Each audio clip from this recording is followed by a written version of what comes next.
The waves crashed against the frozen shore, the icy spray stinging my face as I pulled the lifeless figure from the surf.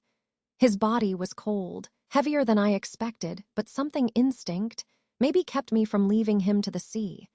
Dragging him into the cabin, I lit the fire and worked to warm him, my fingers trembling as I checked for signs of life.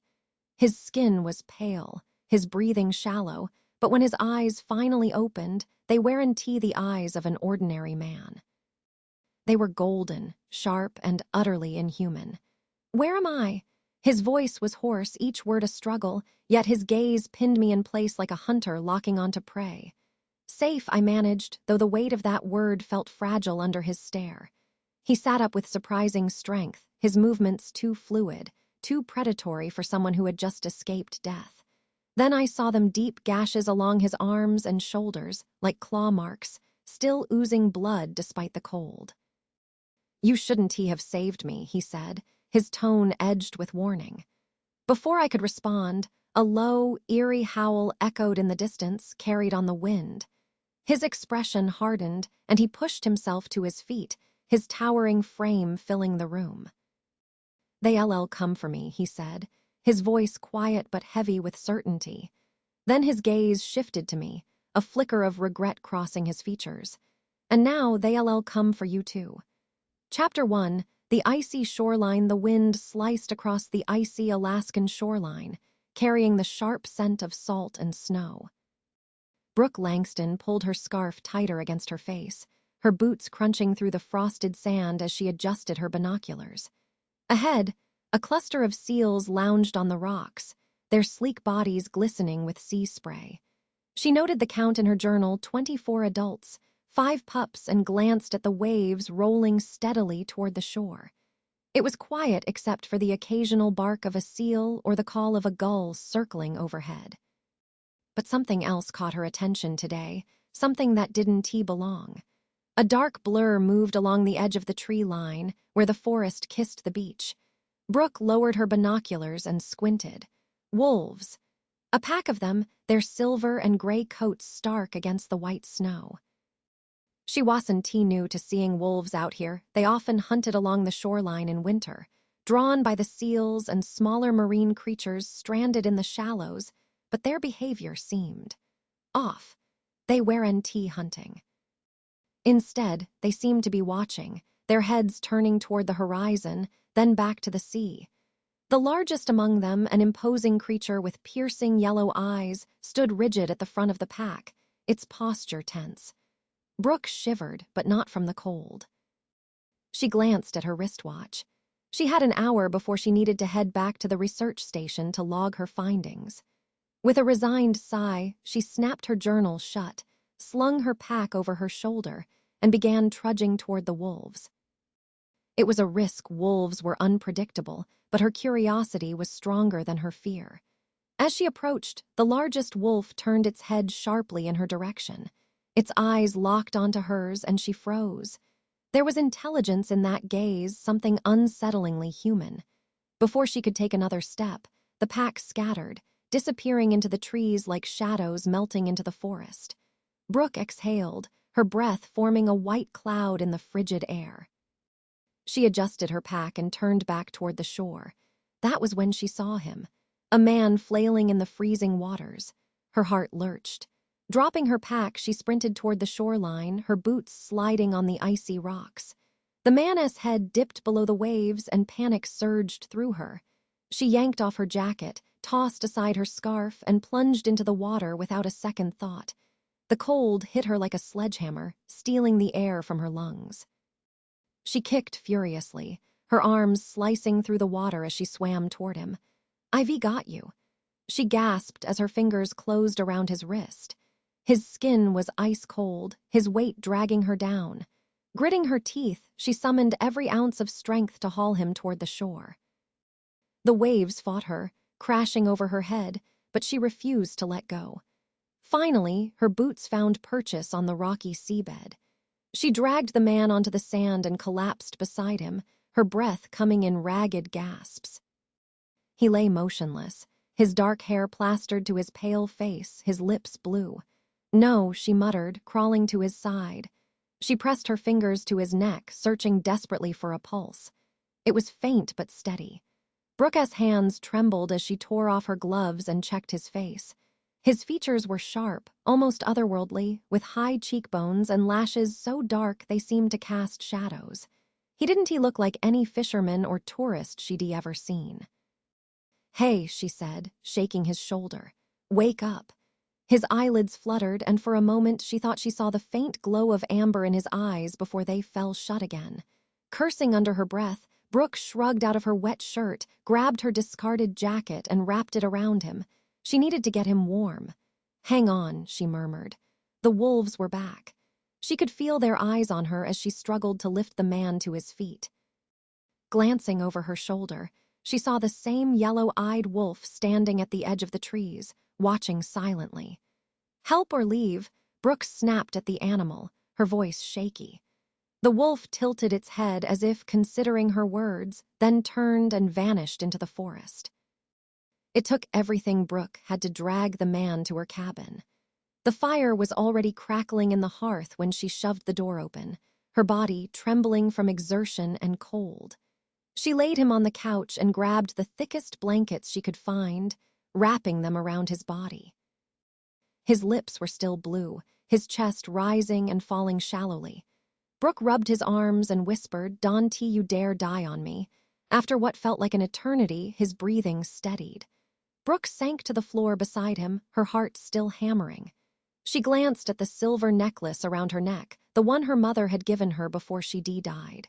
It gleamed faintly in the firelight, a comforting weight against her skin. Then the man stirred. His eyes snapped open and Brooke recoiled. They weren't tea amber, they were a brilliant, glowing gold. "You," he rasped, his voice like gravel. Brooke's breath hitched. "Me!"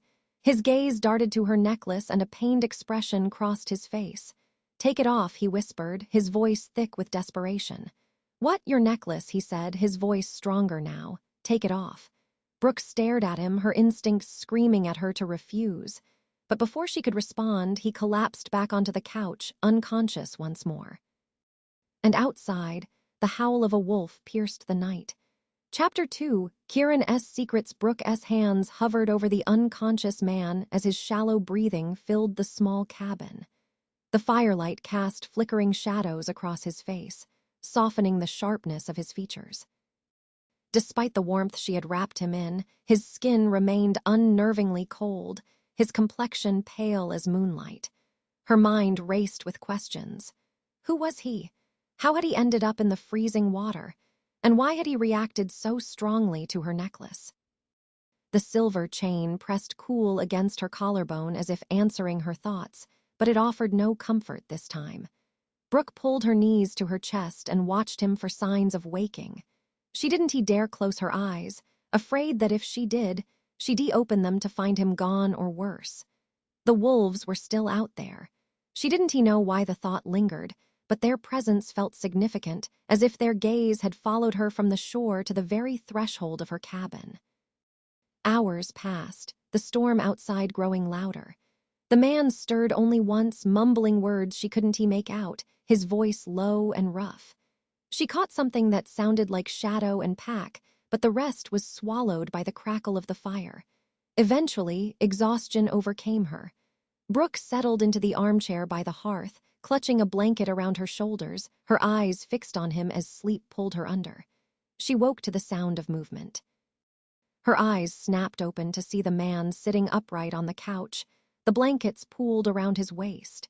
His golden eyes were fixed on the flames, their intensity casting an eerie glow against his pale skin. He looked less fragile now, though there was a tension in his posture that made him seem ready to spring into action. "You reawake," Brooke said cautiously, sitting up in the armchair. He turned his head sharply at her voice, his gaze locking onto hers. For a moment he said nothing, his expression unreadable. Then he nodded. "You saved me. You re-welcome," she said, a little more sharply than she intended. "Now maybe you can explain how you ended up in the middle of the ocean." He hesitated, his hands tightening around the edge of the blanket. "It's complicated. Try me." The man's gaze flickered to her necklace and his jaw tightened. Take that off, he said again, his voice low but commanding. Brooke frowned, her hand instinctively rising to the pendant. Not until you tell me why. It's dangerous, he said, his eyes narrowing. To me, anyway. To you. She studied him, the way his muscles tensed, the way his golden eyes seemed to gleam brighter. A chill ran down her spine. Are you allergic to silver or something? His lips twitched into a humorless smile, something like that. She crossed her arms. You're going to have to do better than that. I pulled you out of the ocean and dragged you all the way here. The least you can do is tell me the truth. The man exhaled slowly, his breath visible in the chilly air of the cabin. My name is Kieran, he said finally, and what you pulled out of the ocean wasn't just a man. Brooke blinked, her pulse quickening. What are you talking about? Kieran stood, the blanket slipping from his shoulders. He moved with a fluidity that didn't match his earlier weakness, his bare feet silent against the wooden floor. He stopped a few feet away from her, his gaze steady and unflinching. You've seen the wolves, he said. It wasn't a question. Brooke swallowed hard. What about them? They re part of my pack. Her breath hitched. Your pack? Kieran nodded, his expression unreadable. I am one of them. For a moment she thought she misheard him. She stared at him, her mind scrambling to process his words. You retelling me you re-a. Wolf. Not just a wolf, he said softly. A werewolf. The silence that followed was deafening, broken only by the crackle of the fire. Brooke felt her heart pounding in her chest, disbelief warring with a strange, nagging sense of truth. You joking, she said finally, her voice trembling. I wish I were, Kieran replied, but you've seen too much to deny it. You saw how the wolves watched you, how they watched me, and you saw my eyes. Brooke remembered the piercing yellow gaze of the wolf at the tree line, so similar to Kieran's golden eyes now. A shiver ran down her spine. This is insane, she muttered, shaking her head. Werewolves aren't real. I am standing in front of you, Kieran said, his voice calm but insistent. Do I seem like something you can explain? Her mind flashed to his survival in the freezing water, his rapid recovery, and his strange aversion to silver. All of it defied logic. So, what? She asked, her voice barely above a whisper. You're part of some wolf pack. What does that even mean? It means my life isn't mine alone, he said, his expression darkening. It belongs to the pack. And now that you've saved me, your life might not be yours either. Brooke's blood ran cold. What's that supposed to mean? Kieran turned toward the window, his eyes scanning the storm outside. It means they'll come for you, he said quietly. The pack. They'll want to know who you are, why you helped me. I didn't help you for them, Brooke snapped. I helped you because you were drowning. And that, Kieran said, turning back to her, might be the most dangerous thing you've ever done. The howl of a wolf echoed in the distance, and Brooke's hand instinctively gripped her necklace. Kieran's eyes followed the motion, his expression tightening. Keep that on, he said, his tone sharp. For now. Brooke frowned. I thought you wanted me to take it off. I did, he admitted, his gaze fixed on her necklace. But if the pack comes tonight, it might be the only thing that keeps you safe. Chapter 3. Tracks in the snow. The tension in the cabin hung as thick as the frost outside. Brooke kept her eyes on Kieran, trying to make sense of the situation. The idea of werewolves was absurd, something from a campfire story or a poorly written thriller. And yet, here he stood alive after being pulled from the freezing water, with golden eyes that practically glowed and a presence that seemed to unsettle everything around him. When the next wolf howl pierced the night, Brooke's breath caught. It was closer now. They were already tracking us, Kieran said, his voice low but calm. Brooke crossed her arms, her frustration boiling over. And by they, you mean the wolves? Your pack. Kieran turned toward the window, his sharp features silhouetted by the firelight. Not just the wolves. The pack, they'll want answers and they'll want you. Her stomach twisted. Why me? I didn't ask for this. You saved me, he said, his tone carrying an edge of guilt. That means you've involved yourself in their world. To them, you a risk. You know too much now, even if you don't understand it yet. Brooke shook her head, incredulous. That's ridiculous. I am a marine biologist, not some supernatural spy. I don't want anything to do with this. That doesn't matter to them, Kieran said, his eyes flicking to hers. The pack protects its secrets. If they think you a threat, a sharp knock at the door cut him off. Brooke froze. Her cabin was isolated, perched on the edge of the rocky shoreline, miles from the nearest town. No one ever showed up unannounced, especially in weather like this. Kieran moved swiftly to the door, his steps silent despite his size. He placed a hand on the doorknob, but didn't open it. Instead, he pressed his ear to the wood and inhaled deeply, his expression tightening. "It's not them," he said after a moment, though his voice carried no relief. "Stay behind me." Brooke grabbed the iron fire poker from beside the hearth, gripping it tightly as her heart pounded. Kieran opened the door. A blast of icy wind howled into the cabin, snow swirling in the dim light.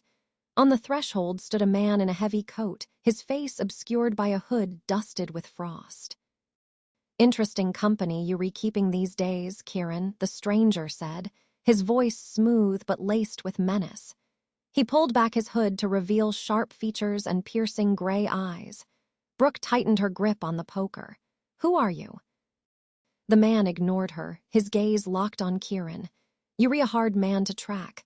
I almost thought the sea had claimed you. But here you are, cozy and warm." His eyes flicked briefly to Brooke, then back to Kieran. "And with a friend, no less. What do you want, Callan?" Kieran's tone was clipped, his body tense. Callan smirked. "You know what I want. You out of line, Kieran.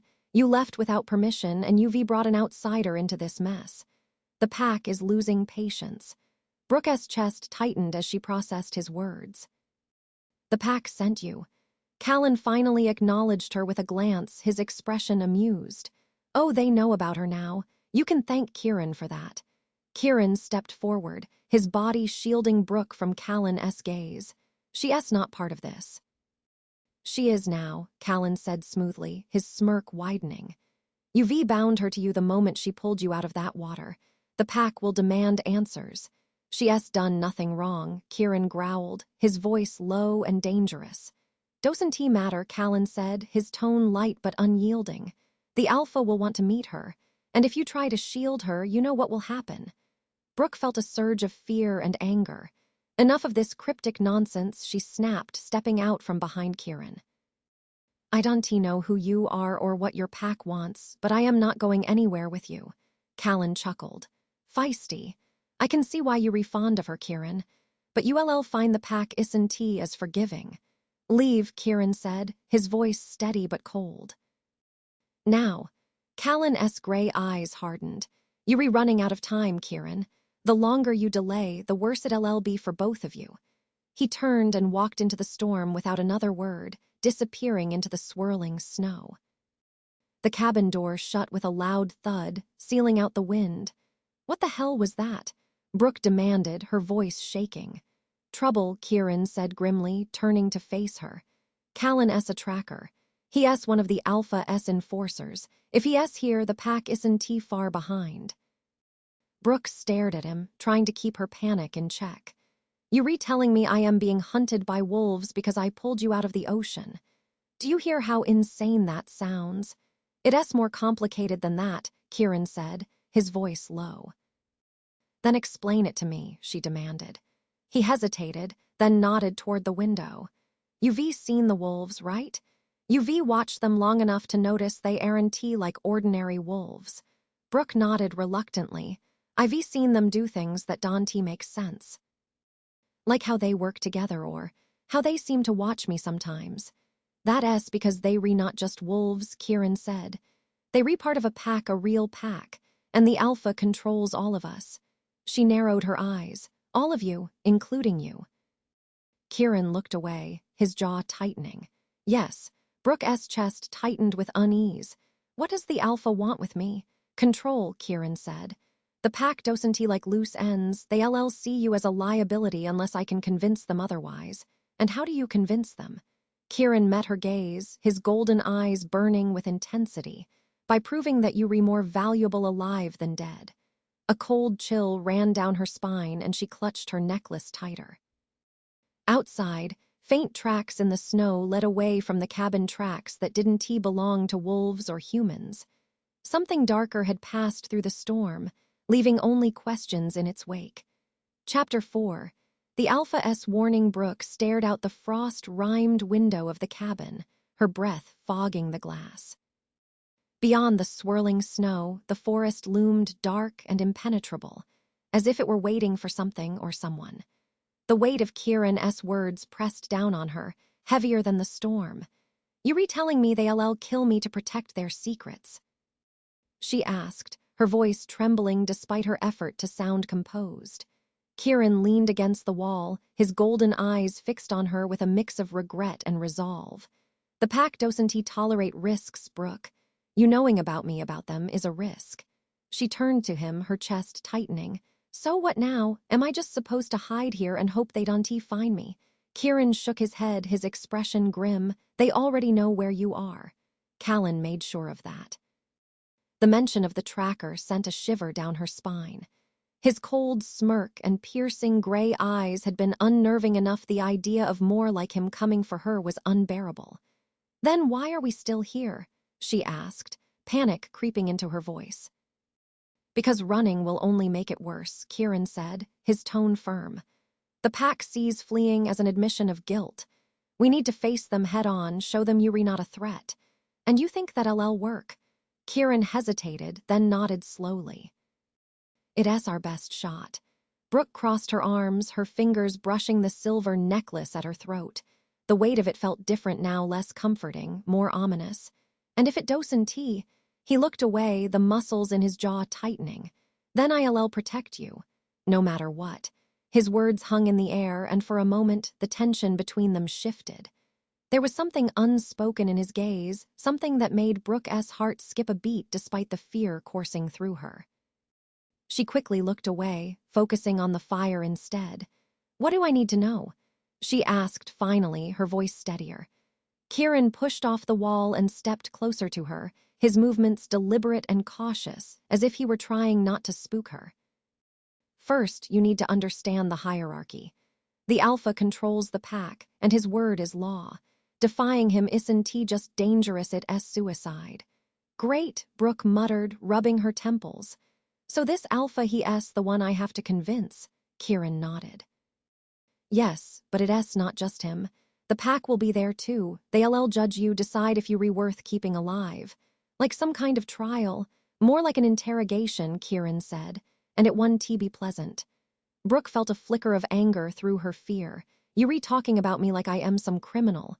I didn't ask to be part of this." "I know," Kieran said softly, "but the pack doesn't care about intentions. They care about control." Before she could respond, a sound broke through the storm, a deep, resonant howl that seemed to reverberate through the very walls of the cabin. Kieran's entire demeanor changed in an instant. His posture stiffened, his eyes sharpening into a predatory focus. "They rehear." Brooke's heart leapt into her throat. "What do we do?" Kieran moved to the door, his movements swift and deliberate. He grabbed his coat and slipped it on, his hands steady despite the tension radiating from him. "We meet them outside." "Outside?" Brooke's voice pitched higher. "You want me to go out there?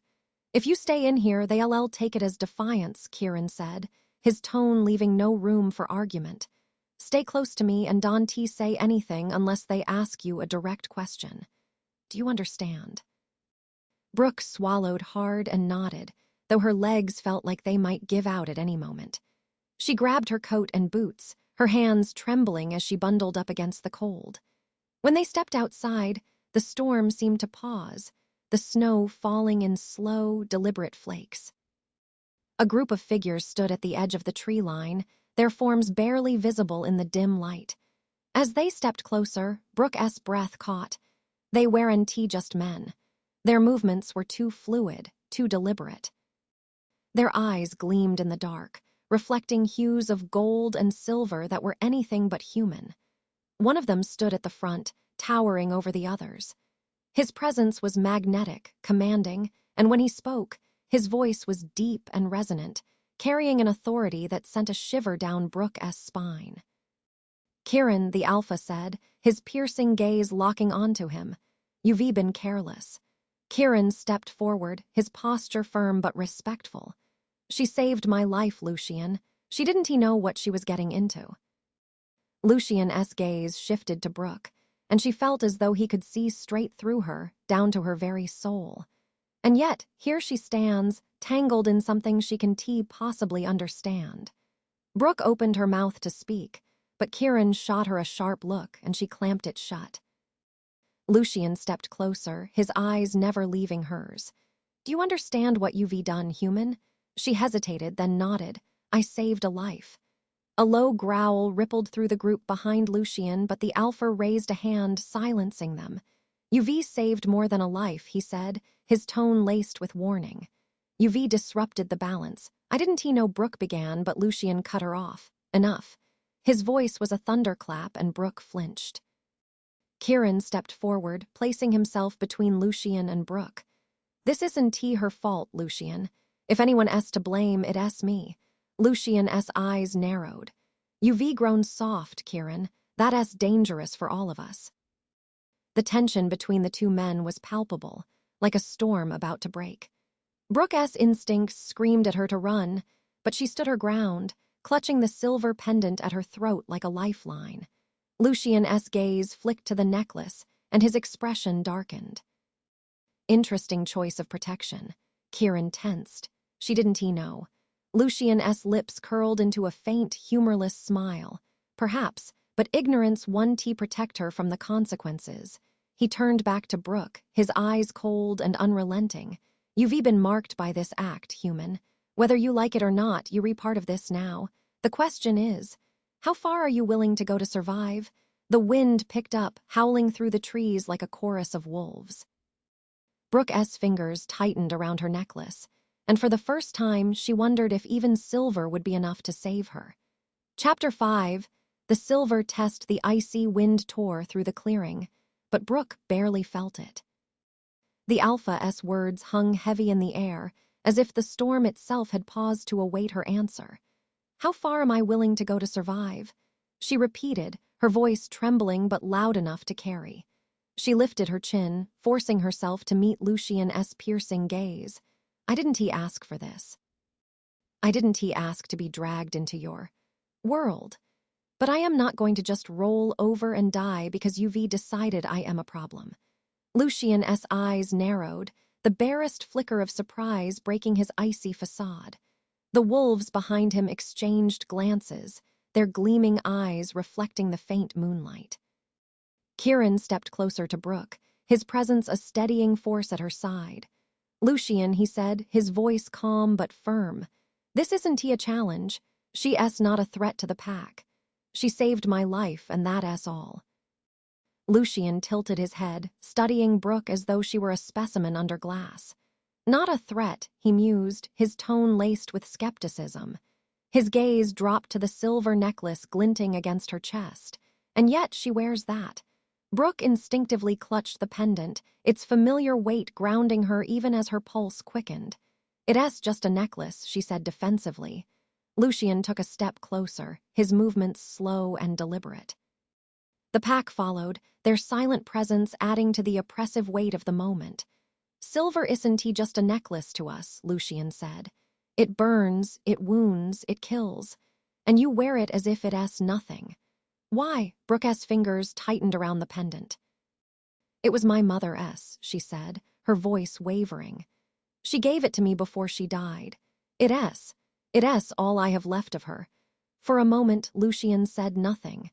His expression didn't soften, but there was a flicker of something in his eyes, curiosity, perhaps, or recognition. "Sentiment," he said finally, his tone devoid of judgment. "But sentiment can be dangerous, especially when it blinds you to the truth." Brooke frowned, anger bubbling up despite her fear. "The truth? What truth?" "That you rejudging me for something I didn't even know about until today." Lucian's lips curved into a cold smile. "The truth, human, is that everything has a cost. Your necklace, your actions, even your ignorance, they all have consequences. He extended a hand toward her, palm up. If you truly mean no harm to the pack, prove it. Give me the necklace. The air seemed to freeze. No, Kieran said sharply, stepping between Brooke and Lucien. His voice was low, dangerous. That's not happening. Lucien arched an eyebrow, unperturbed. Why so protective, Kieran? If she's innocent, she has nothing to fear. She's not taking it off, Kieran growled. You know what that would mean. Brooke's heart pounded as she looked between the two men, confusion and fear mingling with a growing sense of defiance. What does he mean? She asked Kieran. Lucien answered before Kieran could. The necklace is more than just protection. To us, it is a test. A test of what? Brooke demanded. Lucien's cold gaze met hers, loyalty, trust, submission. Brooke recoiled. Submission. Lucien stepped closer, his towering form casting a shadow over her. The pack is bound by loyalty, human. You've been thrust into our world, and now you must decide whether to align yourself with it or against it. The necklace marks you as an outsider, someone who doesn't trust us. Remove it, and you begin to show you're willing to listen. Her chest tightened as the weight of his words settled over her. She felt Kieran's tension radiating beside her, his body coiled like a spring. No, Kieran said again, his voice firm. She's not taking it off. You retwisting the rules, Lucien. This isn't about loyalty, it's about control. Lucien turned his attention to Kieran, his expression darkening. And your defiance is becoming tiresome, Kieran.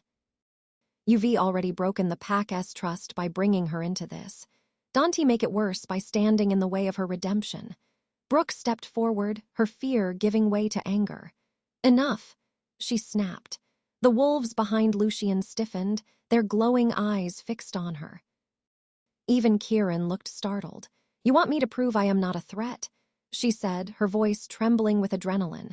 She grabbed the pendant and held it out, the silver chain glinting in the dim light. Fine, here's your proof. Before Kieran could stop her, she unclasped the necklace and dropped it into Lucien's waiting hand. The alpha flinched, his fingers twitching as the silver touched his skin. A faint wisp of smoke curled upward, and Brooke caught the sharp smell of burning flesh. Lucien's jaw tightened, but he didn't pull away. Instead, he held her gaze, his expression unreadable. I see, he said after a long moment. He dropped the necklace to the ground, where it landed in the snow with a soft hiss. You have courage, if nothing else. Kieran stepped forward, fury etched into every line of his face. That was reckless, Lucien. And yet here she stands, Lucien said, his tone almost amused. He looked at Brooke, his cold eyes glinting. Consider this your first lesson, human.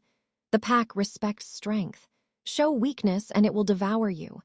Brooke clenched her fists, her heart pounding as Lucien turned away. The rest of the pack followed, their forms melting into the forest like shadows.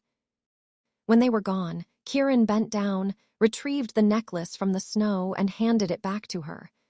Don't take this off again, he said quietly, his voice laced with urgency. No matter what. Brooke hesitated, the heat of his hand warming the cold silver. Why does it matter so much? Because, Kieran said, his golden eyes locking onto hers, it's not just protection for you. It's a warning to them that you're not alone. Brooke slipped the necklace back over her head, the pendant settling against her chest like a shield. The storm picked up again, the wind howling through the trees. She didn't feel safe, but for the first time she felt something else, a spark of determination. Then I want to take it off, she said, meeting Kieran's gaze. Not until this is over. And she meant it. Chapter 6. The wolf within the cabin was silent after the confrontation with Lucien and his pack. Outside, the storm howled like an echo of the wolves' presence. But inside, the air felt heavier, weighed down by unspoken fears and unanswered questions. Brooke sat near the fire, the warmth barely touching her as she stared at the silver pendant now resting against her chest. Kieran stood by the window, his golden eyes scanning the dark woods beyond. His posture was tense, his shoulders rigid with the kind of controlled energy that spoke of barely restrained instincts. Brooke had already learned not to mistake his calm for peace. It was the stillness of a predator assessing the distance between itself and danger. She broke the silence first, her voice steady despite the tightness in her chest. "You going to tell me everything now? No more half-truths, no more cryptic warnings. I need to know what's really going on." Kieran turned to her, his expression unreadable. For a moment, he didn't answer, as if weighing how much to say. Then he sighed, stepping away from the window and sinking into the chair across from her. "Ask," he said, his tone resigned. Brooke hesitated, the weight of her questions pressing down on her. She started with the simplest one. "What are you? Really?" His eyes met hers, their golden hue seeming to catch the firelight. "I told you before, I am a werewolf." "You say that like it's supposed to make sense," she said, frustration creeping into her voice. "How? Why, how does something like that even happen?" Kieran leaned back, his jaw tightening. "It's not a curse if that's what you're rethinking. It's older than that. A bond with the wolves, with the land. It's in the blood, passed down through generations.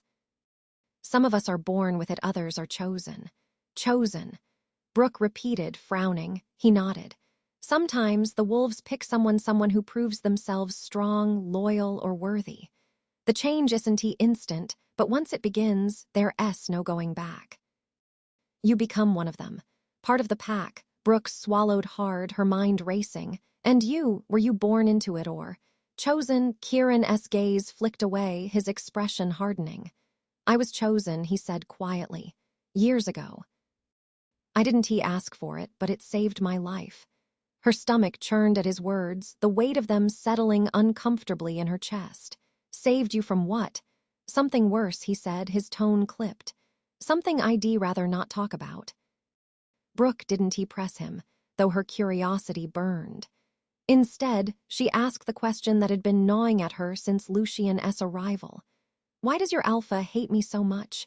"It's not personal," Kieran said, though the bitterness in his voice suggested otherwise. "Lucian sees everything as a threat. His only concern is protecting the pack, and anything he can control is a danger. You're unpredictable. You're human. To him, that makes you a liability." Her hands clenched into fists. "I didn't ask for this." "I know," Kieran said, his voice softening. "But to Lucian, that doesn't matter.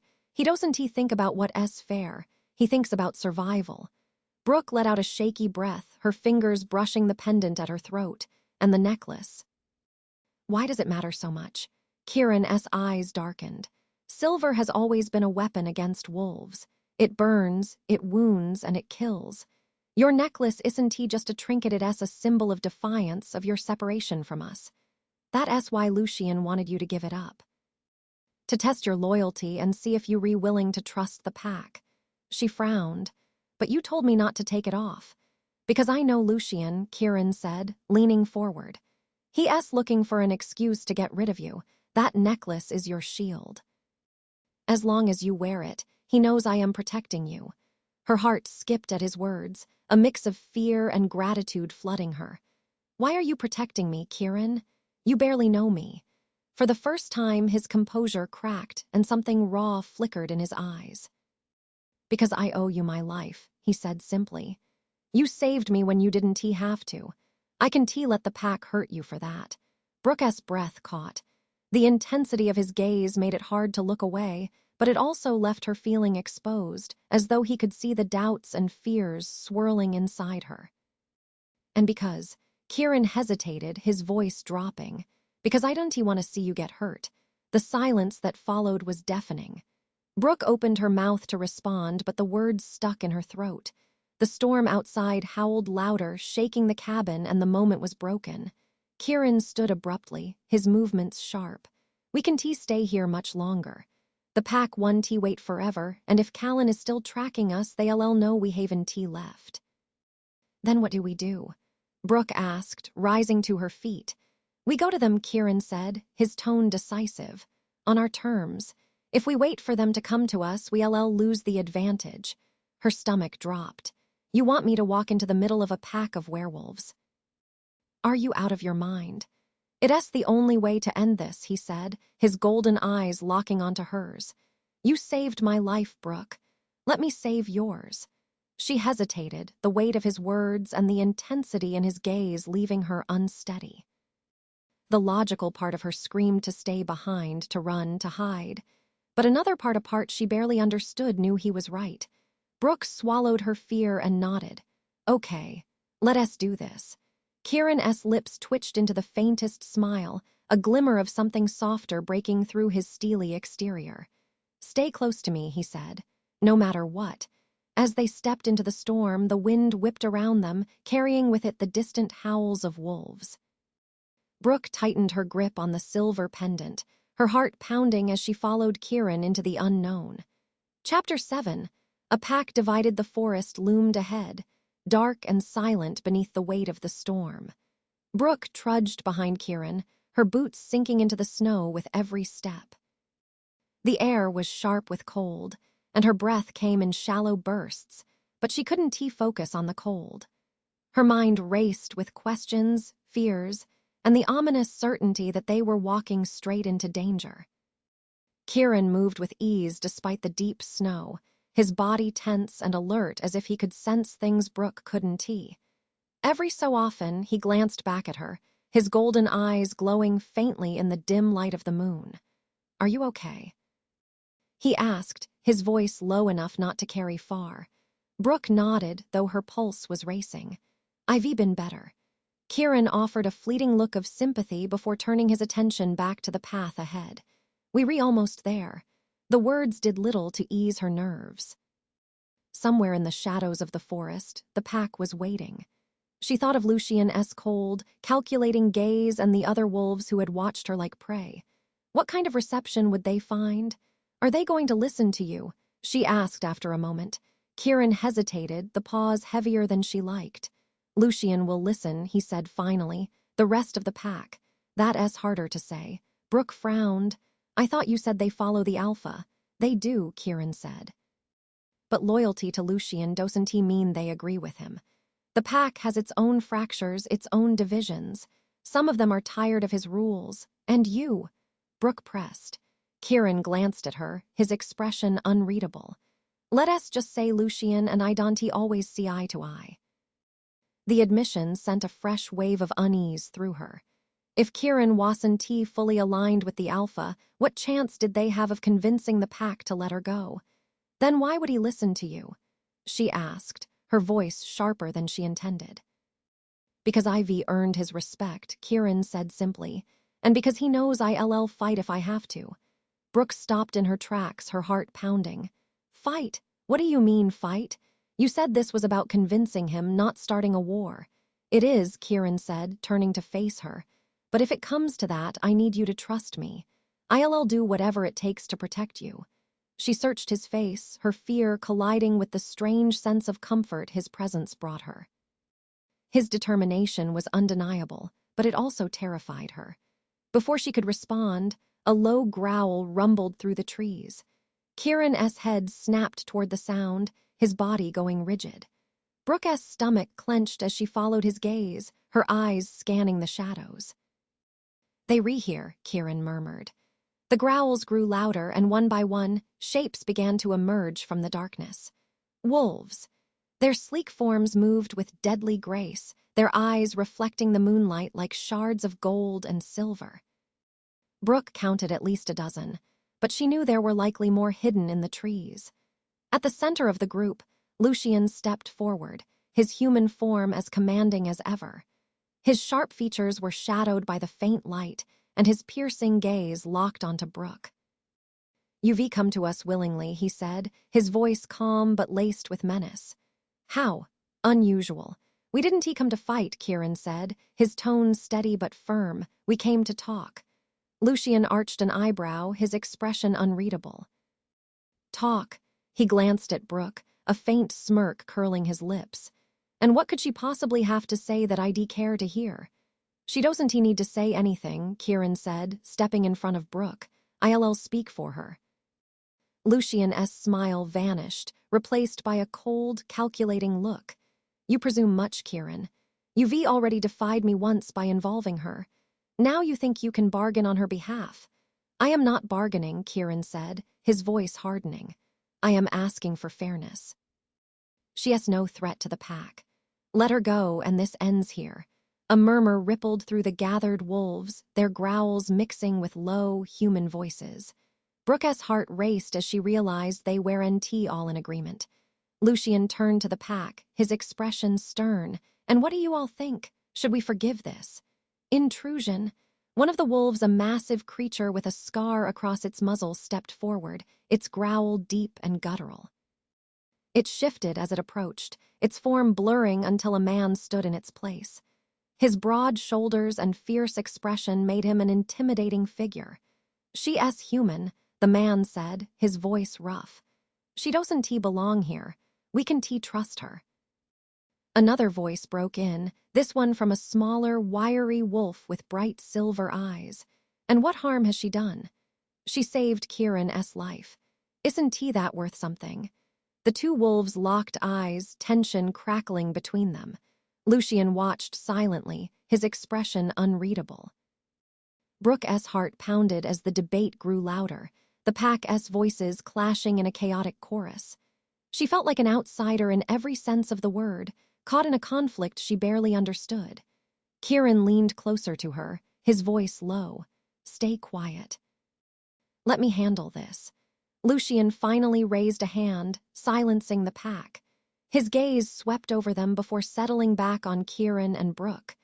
UV caused quite the stir, he said, his tone almost amused. Perhaps you re more trouble than you re worth. Kieran stepped forward, his golden eyes blazing. She's under my protection, Lucian. If you want her, you'll have to go through me. The challenge hung in the air, electrifying the already tense atmosphere. The pack stilled, their eyes darting between Lucian and Kieran. For a moment, Brooke thought Lucian might attack, but then he smiled a cold, dangerous smile. Very well, he said, his voice dripping with menace. If you re so determined to protect her, Kieran, you can prove your loyalty to the pack. Tomorrow night, under the full moon, you'll face Callan in the arena. Kieran stiffened, his jaw tightening. And if I win, Lucian's smile widened. Then she lives. For now. Brooke's stomach dropped and she looked at Kieran in alarm. What does he mean, the arena? It is how disputes are settled in the pack, Kieran said quietly, his expression grim. A fight. To the death. Her blood ran cold. Kieran, know it as the only way, he said firmly, his golden eyes meeting hers. Trust me. Lucian turned, his pack following him into the shadows. The clearing grew eerily silent once more, leaving Brooke and Kieran alone beneath the falling snow. You can do this, Brooke whispered, her voice trembling. Kieran turned to her, his expression softer now, though his determination hadn't wavered. I can, and I will, because I won't let them hurt you. His words left her speechless, a knot of fear and something deeper twisting in her chest as the reality of what lay ahead sank in. The full moon would rise tomorrow night, and with it, the fight for their lives. Chapter 8, The Frozen Hunt. The snow fell steadily as Brooke and Kieran made their way back to the cabin. The silence between them was thick, punctuated only by the crunch of their boots in the snow. The weight of Lucian's decree hung over them, unspoken but inescapable. Brooke couldn't stop glancing at Kieran, his tense posture and determined stride doing little to calm the storm of emotions raging inside her. When they reached the cabin, Brooke shut the door behind them, the warmth from the fire doing little to chase away the chill in her chest. She turned to Kieran, who stood by the window, his golden eyes scanning the darkness as if the pack might still be lurking outside. You can do this, she said, breaking the silence. Kieran didn't turn. I don't have a choice. There has to be another way, she insisted, stepping closer. This can just come down to killing someone. Kieran finally looked at her, his expression unreadable. That is how it works in the pack. Strength decides everything. If I back down, Lucian will see it as weakness, and weakness means death for both of us. Brooke's breath caught, the finality of his words sending a shiver down her spine. "This isn't fair," she whispered. Kieran S. lips twitched into a humorless smile. "The pack isn't fair. It never has been." She folded her arms, trying to steady herself. "What happens if you win?" He hesitated, his gaze flicking away. "If I win, you'll be safe. For now." "For now," Kieran sighed, running a hand through his dark hair. "Lucian won't stop until he is sure you're no threat to the pack. That could mean weeks, months, or longer. The pack doesn't forgive easily, Brooke." Her heart sank.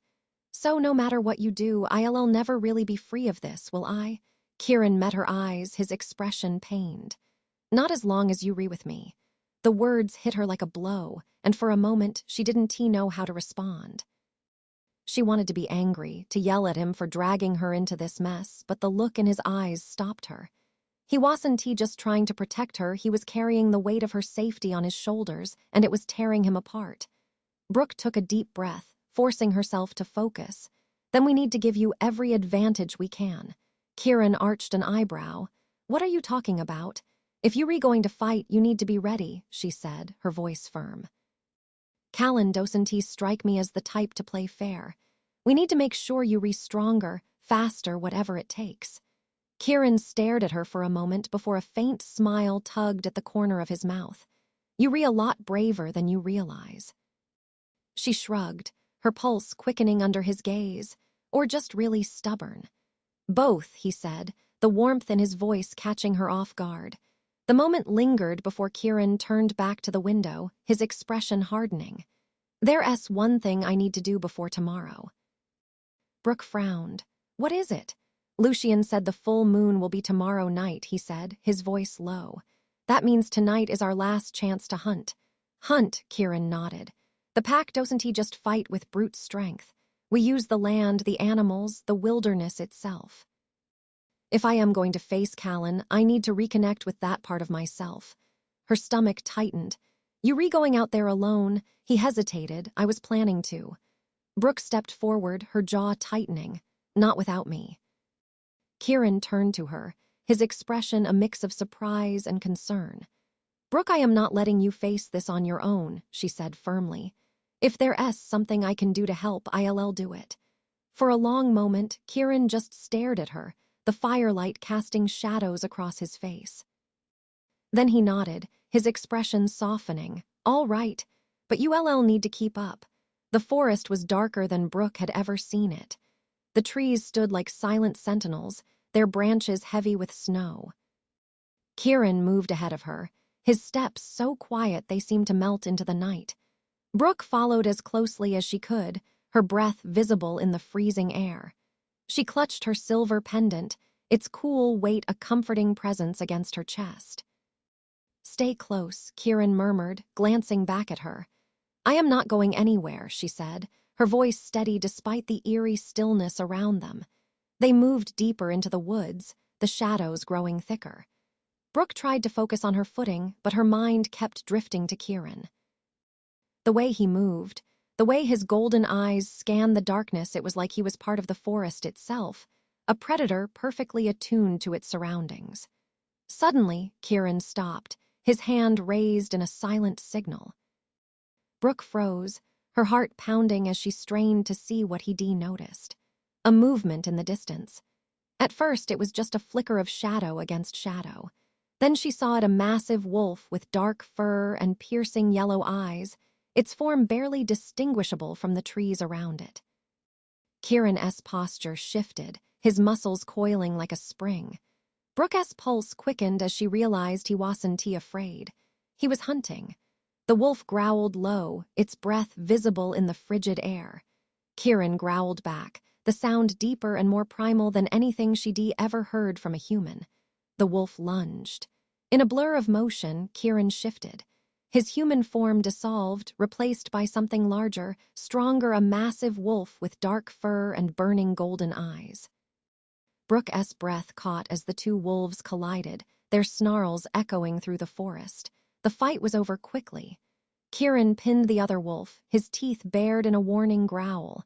The defeated wolf whimpered, rolling onto its back in submission before slinking away into the shadows. Kieran shifted back, his breathing heavy as he turned to Brooke. His eyes glowed faintly in the darkness, his expression unreadable. "Are you okay?" he asked, his voice rough.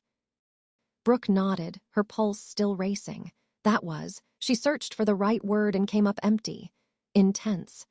Kieran gave a faint smile, though his gaze remained serious. "It's who I am, what I am, and it's what I'll have to be tomorrow." Brooke stepped closer, her fear giving way to something stronger. "Then we'll make sure you're ready." Kieran nodded, his golden eyes meeting hers. "Thank you." As they made their way back to the cabin, Brooke couldn't shake the feeling that she'd just crossed a line she could never uncross. She wasn't just an outsider anymore.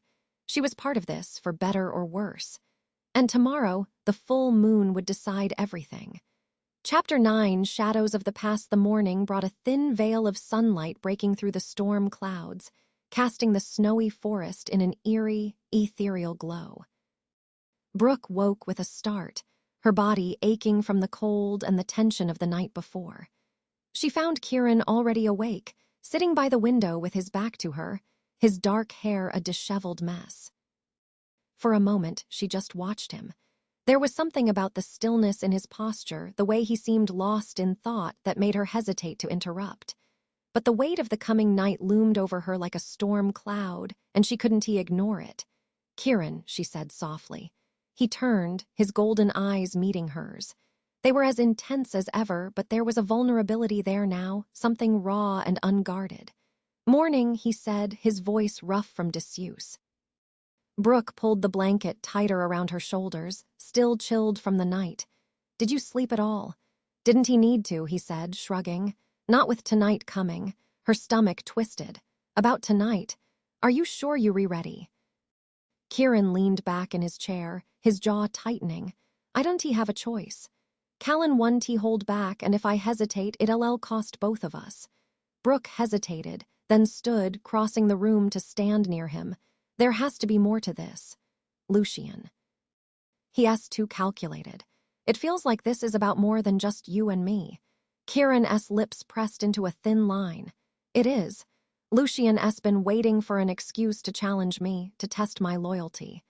Bringing you into this gave him the perfect opportunity." "So this isn't just about me being human," she said, her voice sharpening. Kieran nodded grimly. "It's about control. Lucian sees anyone who questions him as a threat. He's testing me, making sure I'll fall in line or forcing me to step out of it entirely." Brooke's pulse quickened. "If you step out of line, then I am out of the pack," Kieran said quietly, or worse. The implications hung heavy between them. Brooke clenched her fists, frustration bubbling to the surface. "This is insane. You shouldn't have to prove yourself like this, not for him, not for them." Kieran gave her a faint smile, though it didn't reach his eyes. "That's the way it's always been. The pack only respects strength. If I don't fight, I lose everything." Brooke opened her mouth to respond, but something stopped her, a sudden memory, faint and flickering like an old photograph. Her mother's voice, warm and steady, echoing in her mind. "Wolves always follow the strongest leader. But strength isn't always about who's the biggest or the fastest. Sometimes it's about who's willing to stand for something more." Brooke frowned, the memory tugging at her thoughts. She hadn't thought about her mother's old stories in years, but now they seemed impossible to ignore. "Kieran," she said slowly, her voice steadying, "have you ever heard of ancestral bonds?" He arched an eyebrow. "What are you talking about?" "My mother used to tell me stories," Brooke said, pacing the cabin, "about wolves and humans who were connected not just by blood, but by something deeper. She said it was part of our family's history, though I always thought it was just folklore." Kieran straightened, his expression sharpening. "What kind of stories?" Brooke hesitated, trying to piece together fragments of half-forgotten tales. She said there were humans who could bridge the gap between wolves and people. Guardians, she called them. They weren't part of the pack, but they were tied to it, protecting it from threats, helping it find balance. Kieran frowned, his golden eyes narrowing in thought. "And she told you this was part of your family's history?" Brooke nodded. She used to say the necklace was a symbol of that connection, but I always thought it was just, a metaphor. Kieran's gaze dropped to the silver pendant resting against her chest. It's not just a metaphor, he said, his voice low. Silver like that pure, untarnished, it's rare. It's also dangerous to wolves. If your family had a bond with wolves, that necklace wasn't just a symbol. It was a safeguard. Brooke's chest tightened as the pieces started to click together. Do you think that's why Lucian was so interested in it? Why he wanted me to take it off? Kieran nodded slowly. It's possible. If your family really was tied to wolves in the past, you'd represent something different, something Lucian wouldn't trust. The weight of his words settled over her like a heavy blanket. She turned to him, her voice barely above a whisper. What does that mean for us tonight? Kieran stood, his presence suddenly larger, more commanding. It means Lucian might see you as more than a human outsider. He might see you as a threat to his control. Brooke felt her heart drop. So this fight isn't just about proving yourself. It's about proving that I don't matter. Kieran's jaw clenched, his golden eyes blazing. I won't let him hurt you, Brooke. No matter what. The intensity in his voice sent a shiver through her, a mix of fear and something deeper. She didn't doubt his resolve, but the stakes were higher than ever now. The rest of the day passed in a blur. Kieran spent hours in the forest, preparing for the fight, while Brooke tried to focus on anything but the dread gnawing at her. She couldn't shake the memory of her mother's stories, or the growing sense that her family's history was tied to something far bigger than she'd ever understood. As night fell, the full moon rose over the forest, its pale light casting long shadows across the snow. Brooke stood beside Kieran at the edge of the pack's clearing, her silver necklace glinting faintly in the moonlight. The pack was waiting. Lucian stood at the center of the gathering, his presence as commanding as ever. Callan was beside him, his sharp features twisted into a smirk. The tension in the air was suffocating, every wolf's eyes fixed on Kieran and Brooke as they stepped into the clearing. Welcome, Lucian said, his voice cold and mocking. I see you've decided to face your fate. Kieran's gaze was steady, unflinching. I am ready. Lucian's lips curled into a smile. Good. Then let the fight begin. The pack parted, forming a circle around the clearing. Callan stepped forward, his movements slow and deliberate, his gray eyes glinting with anticipation. Kieran moved to meet him, his muscles coiled and ready. Brooke stood at the edge of the circle, clutching her necklace tightly. As the two men faced off under the full moon, she felt a strange sense of clarity, a certainty that this moment was about more than survival. It was about the choices they made, the bonds they forged, and the secrets waiting to be uncovered. And it was far from over. Chapter 10. The blood moon. The clearing was silent as Kieran and Callan faced each other, the glow of the full moon casting sharp shadows across their tense forms. Brooke stood at the edge of the circle, her fists clenched as she struggled to suppress the rising tide of fear and helplessness. Around her, the pack watched in eerie silence, their eyes gleaming with an unsettling mix of hunger and anticipation. Lucian stood with his arms crossed, his expression one of detached amusement. To him, this was nothing more than a spectacle, a show of dominance to reaffirm his control over the pack. Brooke hated him in that moment, his cold arrogance grating against everything inside her. Callan smirked, rolling his shoulders as he stepped into the circle. You've always been too soft, Kieran, he said, his voice carrying through the clearing. Taking in strays, questioning the alpha. Tonight we end that. Kieran didn't respond. His golden eyes were locked on Callan, his body coiled with quiet power. Brooke had seen him like this before, during the hunt, a predator in his element, patient and calculating. Lucian raised a hand. Begin. The word was barely out of his mouth before Callan lunged, his body blurring as he shifted mid-air. His human form dissolved into a massive gray wolf, its fangs bared in a snarl as it closed the distance between them. Kieran shifted just as quickly, his dark fur bristling as he met Callan S. attack head-on. The two wolves collided with a thunderous crash, their snarls echoing through the trees. The fight was brutal, a blur of claws and teeth as the two wolves tore into each other. Brooke's heart pounded in her chest as she watched, every instinct screaming at her to intervene, even though she knew she couldn't. Callan was relentless, his attacks fast and brutal, but Kieran held his ground. He moved with precision, dodging and countering with the skill of someone who had fought for his life before. The pack watched in silence, their expressions unreadable. Brooke felt their attention shift to her occasionally, their eyes flicking to her silver necklace with a mix of curiosity and disdain. She clutched the pendant tightly, its cool weight a reminder that she wasn't entirely defenseless. Callan lunged again, his jaws snapping dangerously close to Kieran's throat. Kieran twisted at the last second, raking his claws across Callan's side and sending him stumbling. Blood stained the snow where Callan landed, but the gray wolf recovered quickly, his growl low and menacing. "You outmatched," Callan snarled, his voice a guttural growl. "You always were." Kieran didn't respond. He lunged, his powerful form crashing into Callan and driving him back. They rolled across the clearing, a tangle of fur and fangs until Kieran emerged on top, his jaws clamped around Callan's throat. For a moment, the clearing was still. Callan whimpered, his body going limp beneath Kieran's weight. The fight was over. Kieran held his position for a long moment, his growl rumbling through the clearing. Then, slowly, he released Callan and stepped back.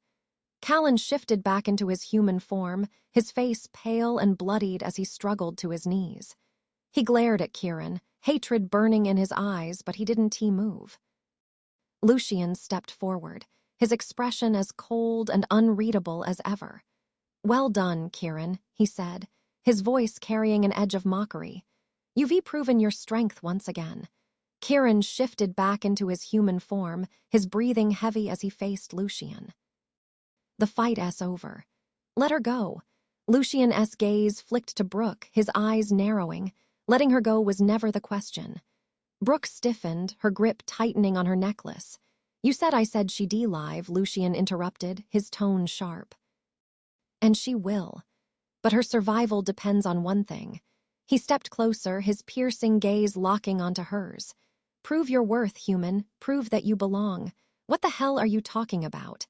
Kieran growled, stepping between Lucian and Brooke. Lucian ignored him, his attention focused entirely on Brooke. "You carry that necklace as if it's a shield. But shields don't win wars.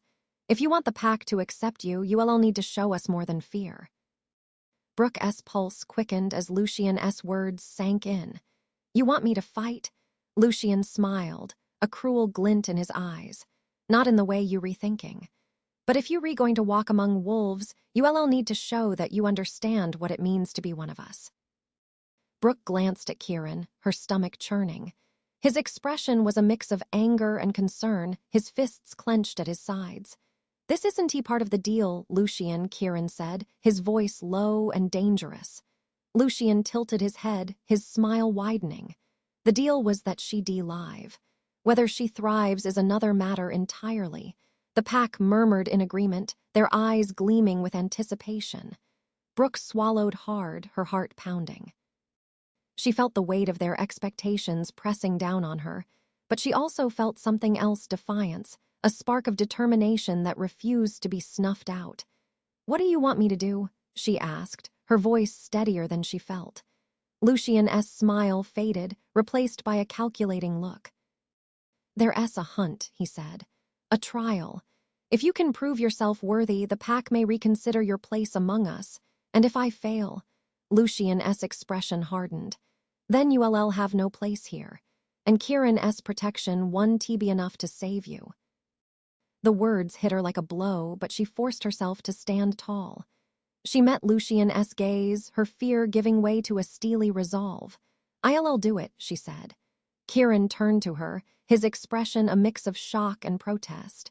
"Brooke, you don't have to." "Yes, I do," she said, cutting him off. She looked up at him, her eyes fierce. This isn't just about me anymore. If I don't prove myself, they'll keep coming after us. This is the only way to end it. Kieran stared at her for a long moment, then nodded reluctantly. All right, but I am staying by your side. Lucian's smile returned, cold and predatory. Then let the hunt begin. As the pack howled in unison, Brooke felt a chill run down her spine. The full moon hung heavy in the sky, its pale light illuminating the forest. She tightened her grip on her necklace, her pulse pounding with a mix of fear and determination. She had no idea what awaited her in the hunt, but one thing was certain: she wasn't going down without a fight. Chapter 11. Alliances forged. The pack spread out, their figures melting into the forest as the hunt began. Brooke stood frozen at the edge of the clearing, her breath coming in short, sharp bursts. The howls of wolves echoed through the trees, sending a chill down her spine. Kieran placed a steadying hand on her shoulder, his golden eyes intense. You don't have to do this. Yes, I do, Brooke said, her voice firm despite the fear clawing at her chest. I can run from this, Kieran. If I want any chance of surviving, I have to face them head on. He hesitated, his jaw tightening. Then we do this together. I won't let you face them alone.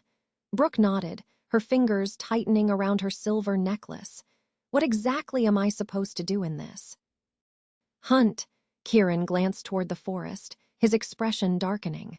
The trial isn't about the kill, it's about endurance, wit, and instincts. The pack will set challenges, obstacles designed to test whether you're capable of surviving in our world. Obstacles like what? Think of it as a game of cat and mouse, he said. Except you the mouse and the cats play dirty. Her stomach churned. Great. No pressure. Kieran crouched to pick up a stick, using it to draw a rough map in the snow. The hunt will likely take place across a stretch of the territory. There's a safe point, usually a marked location where the trial ends. You need to get there before sunrise.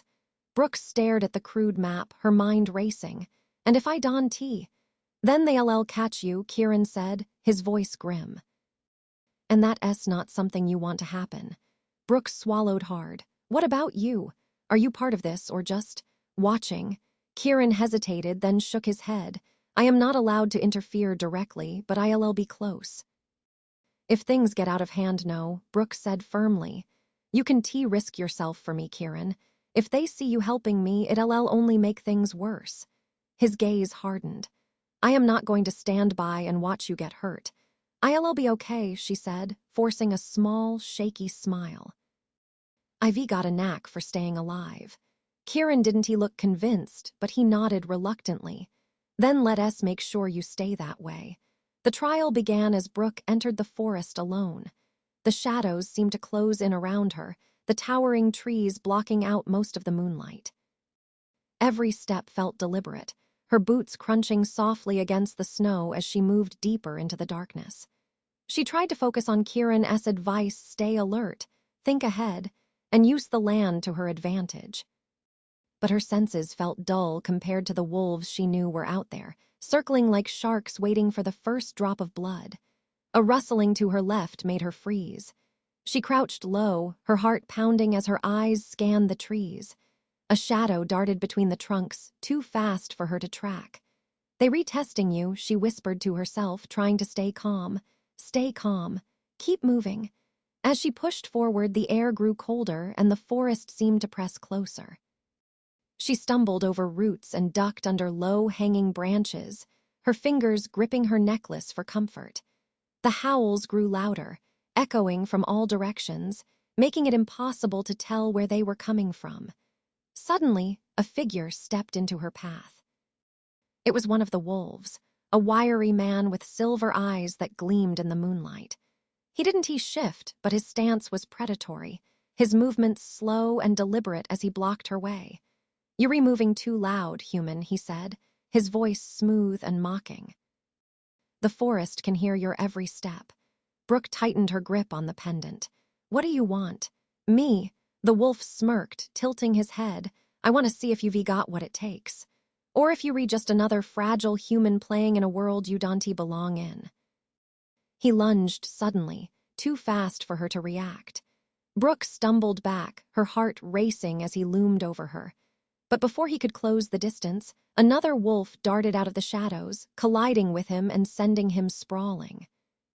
Brooke's breath caught as the new wolf shifted, revealing a young woman with sharp features and dark hair streaked with silver. "Leave her," the woman growled, her voice low and commanding. Lucian's orders were clear. She's to face the trial alone. The wiry wolf snarled, but didn't he challenge her? He shot Brooke a glare before retreating into the shadows. The woman turned to Brooke, her silver eyes sharp. "You're lucky he didn't ignore the rules. Next time you might not be." "Why did you help me?" Brooke asked, her voice shaking. The woman hesitated, then shrugged. "Not all of us think Lucian's way is the right way. If you survive this, you might find more allies than you expect." Before Brooke could respond, the woman disappeared into the trees, leaving her alone once more. The rest of the trial was a blur of tension and adrenaline. Brooke navigated through narrow ravines, climbed over fallen logs, and waded through icy streams, her body aching with exhaustion. The wolves' presence was constant, their howls and growls haunting the darkness, but none of them attacked her outright. By the time she saw the clearing that marked the end of the trial, her legs felt like lead, and her breath came in ragged gasps. She stumbled into the open space, collapsing onto her knees. The pack was waiting, their forms barely visible at the edges of the clearing.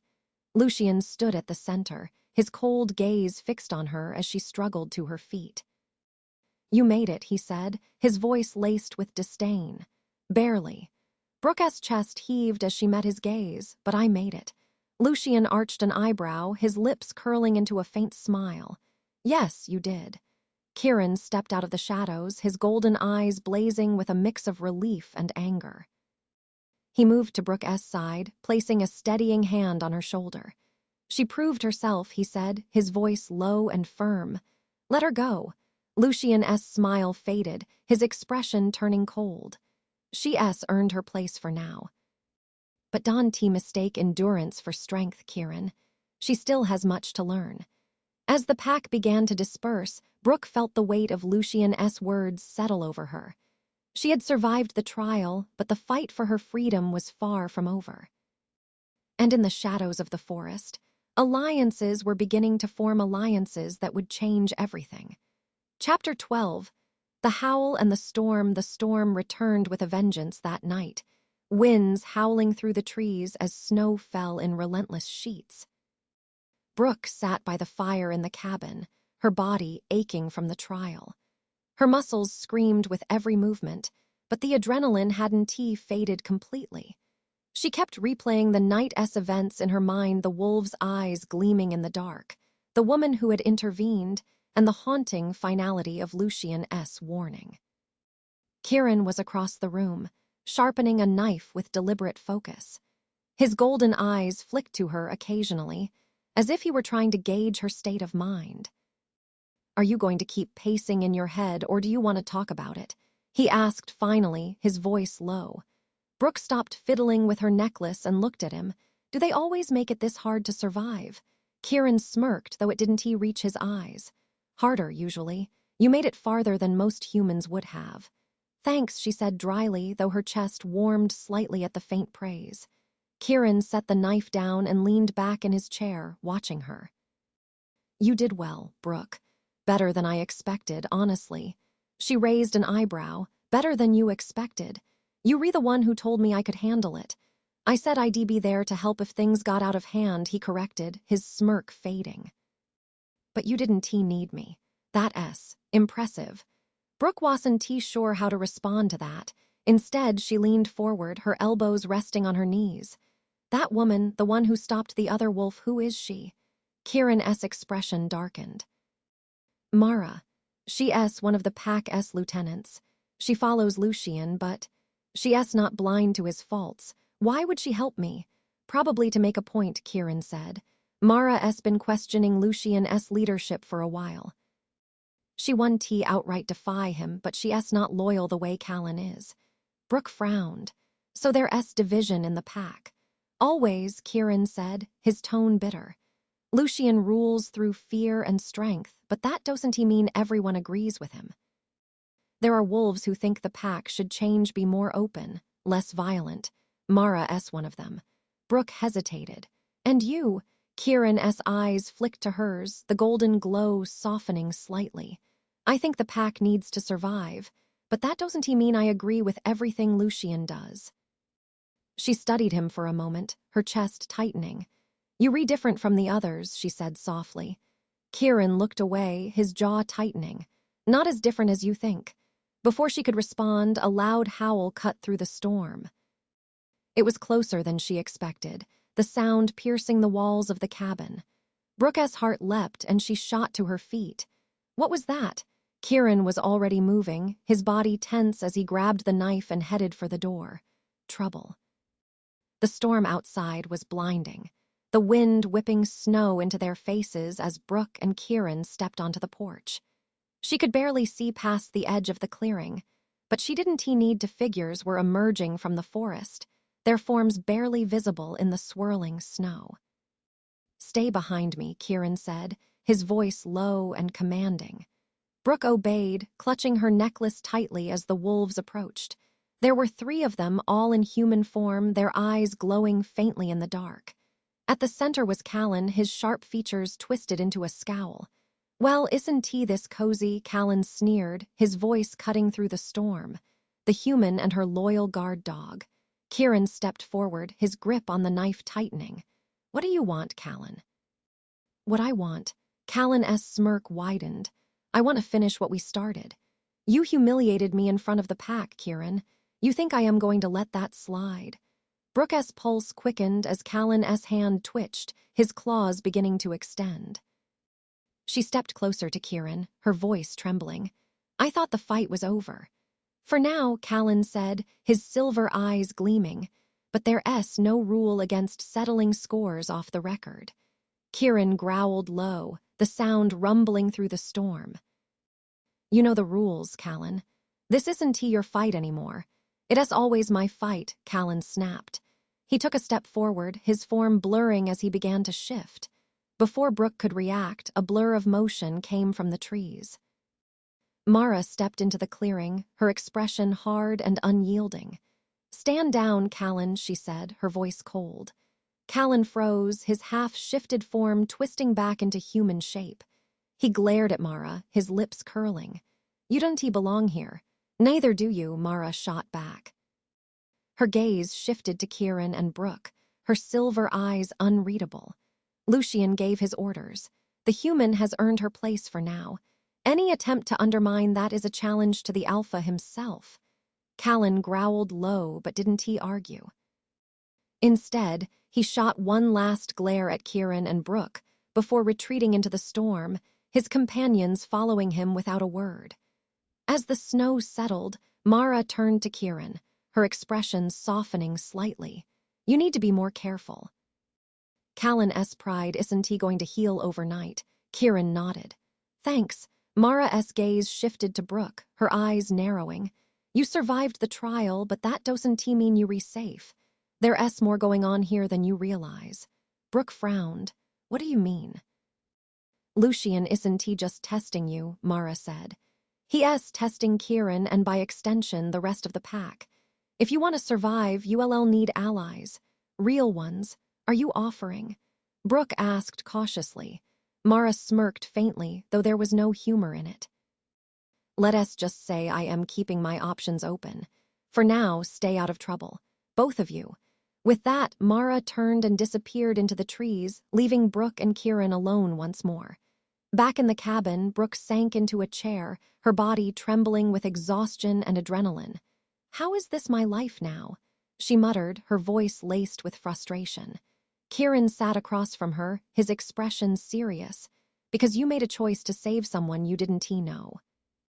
She looked up at him, her eyes searching his. Was it the wrong choice? Kieran hesitated, then shook his head.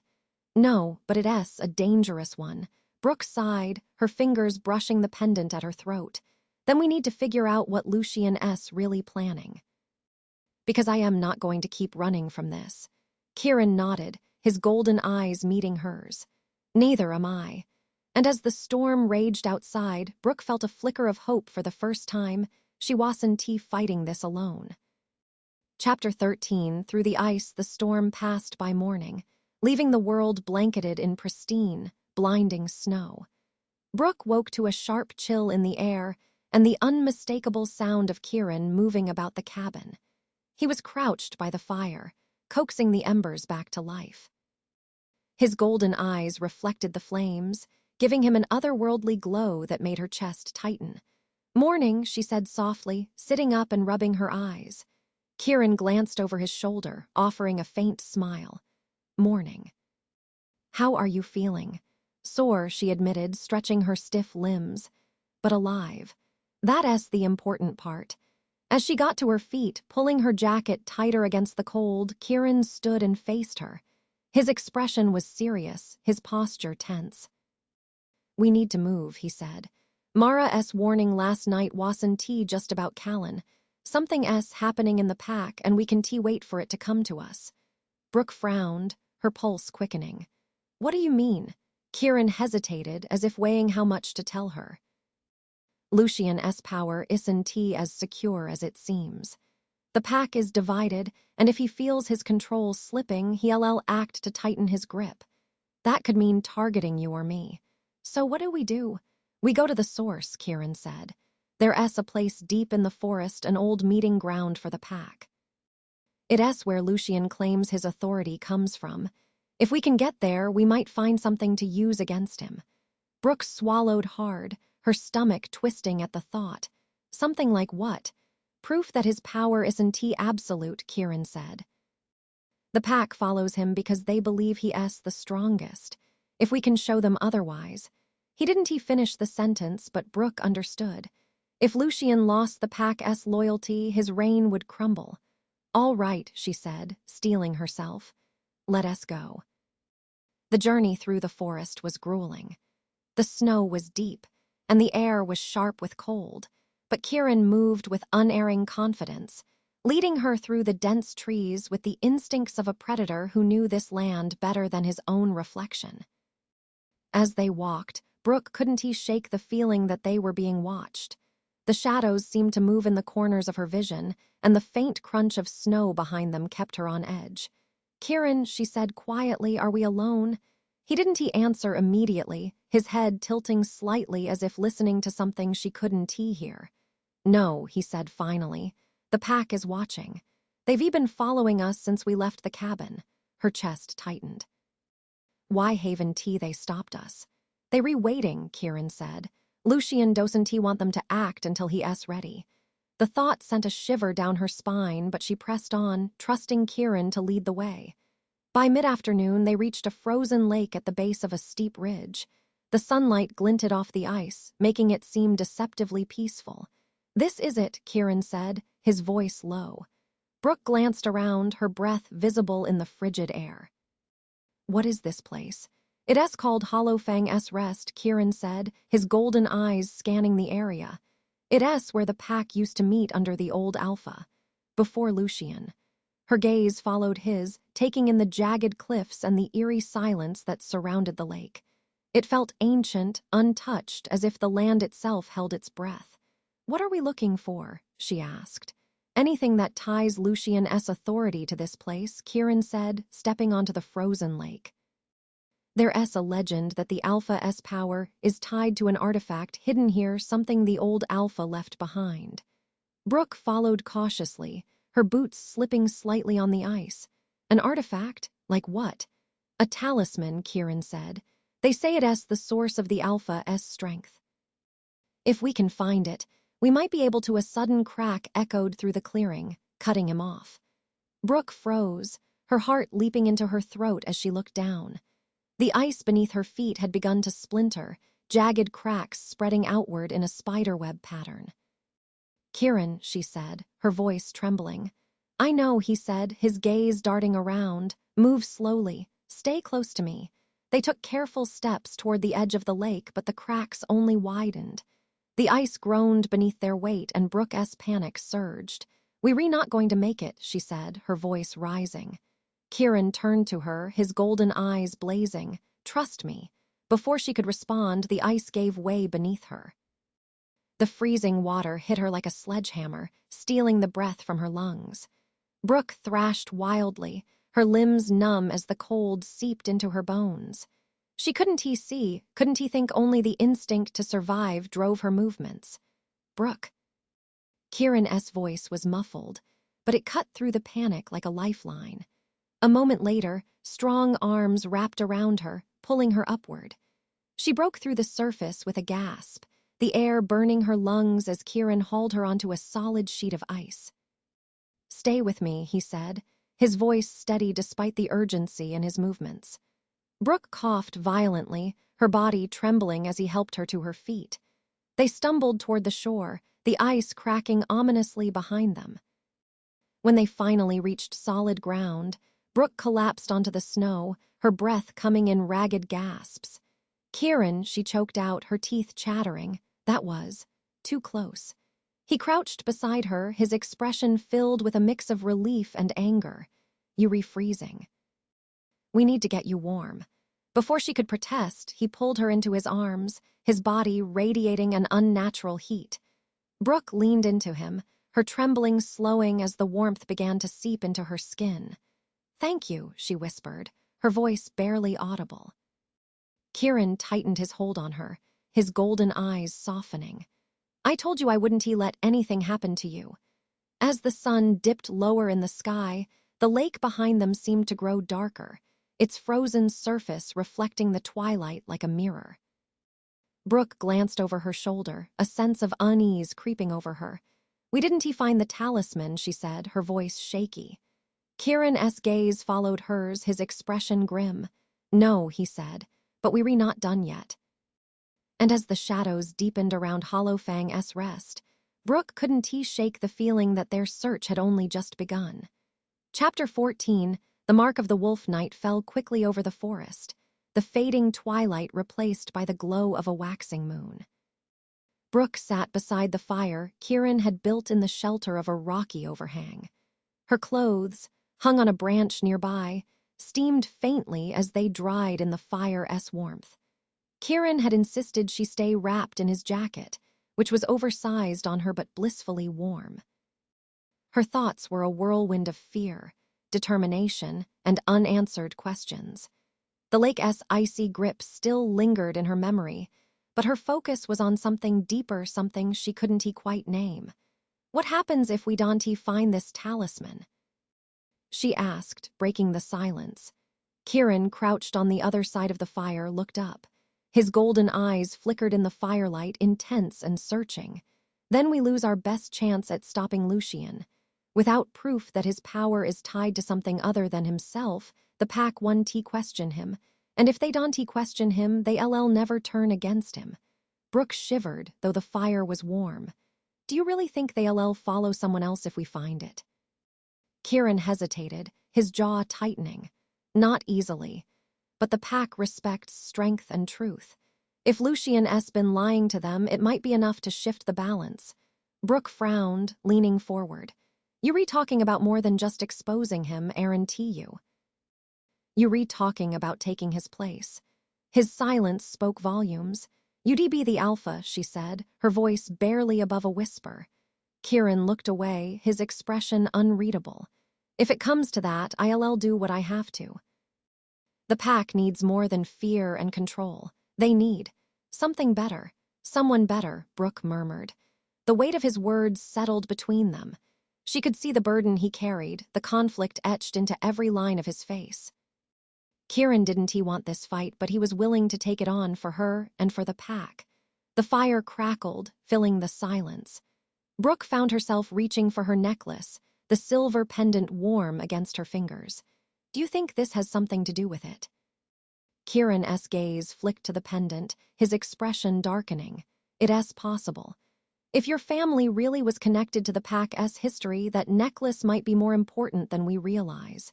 She studied the pendant, its intricate design catching the firelight.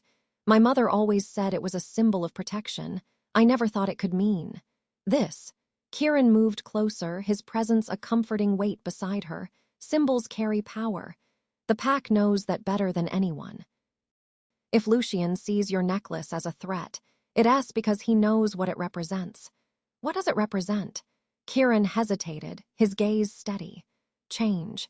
A link between humans and wolves, something Lucian fears, because it's something he can control.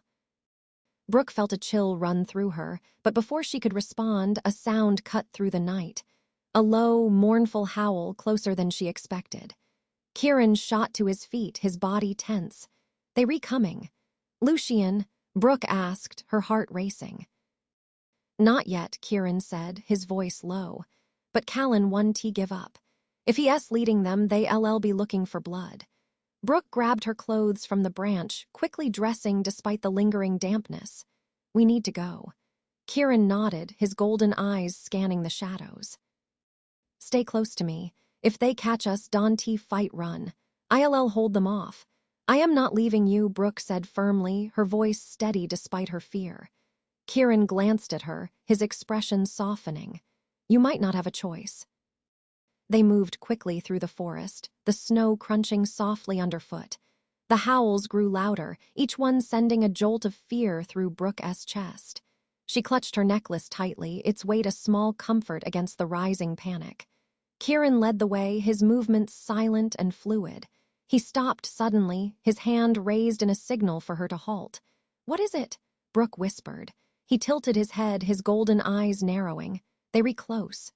3, no, 4 of them. Brooke swallowed hard, her pulse racing. What do we do? Kieran crouched, motioning for her to follow. There's a stream up ahead. The water will mask our scent, but we need to move fast. She nodded, her legs trembling as she crouched beside him. Together, they slipped through the trees, the faint sound of running water growing louder. But before they reached the stream, the wolves appeared. 4 figures emerged from the shadows, their forms blurring as they shifted into massive, snarling wolves. Callan led them, his silver eyes gleaming with malice as he stepped forward, his teeth bared in a cruel grin. Well, Callan growled, his voice guttural. Running again, Kieran. That's becoming a habit. We didn't want trouble, Kieran said, his tone calm but firm. Stand down, Callan. Callan laughed, a harsh, bitter sound. You didn't get to give orders anymore, not after what you did. Kieran stepped in front of Brooke, his body tense. This isn't tea about me. Let her go and I'll deal with you. Callan's gaze shifted to Brooke, his lips curling into a sneer. Why should we let her go? She asked the reason you've turned against us. She asked the reason Lucian's patience is running thin. Brooke felt the weight of his words like a physical blow, but she refused to look away. I didn't ask for any of this, she said, her voice trembling but strong. But if you think I am going to back down, you're wrong. Callan's expression darkened. Brave words for a human. Let us see if you can back them up. He lunged. Kieran moved faster than Brooke could follow, intercepting Callan midair. The 2 wolves collided in a blur of teeth and claws, their snarls echoing through the trees. The other wolves hesitated, their eyes flicking between the fight and Brooke. Adrenaline surged through her as she grabbed a fallen branch, holding it like a weapon. She didn't know how much damage she could do, but she wasn't going down without a fight. The wolves moved closer, their growls low and menacing.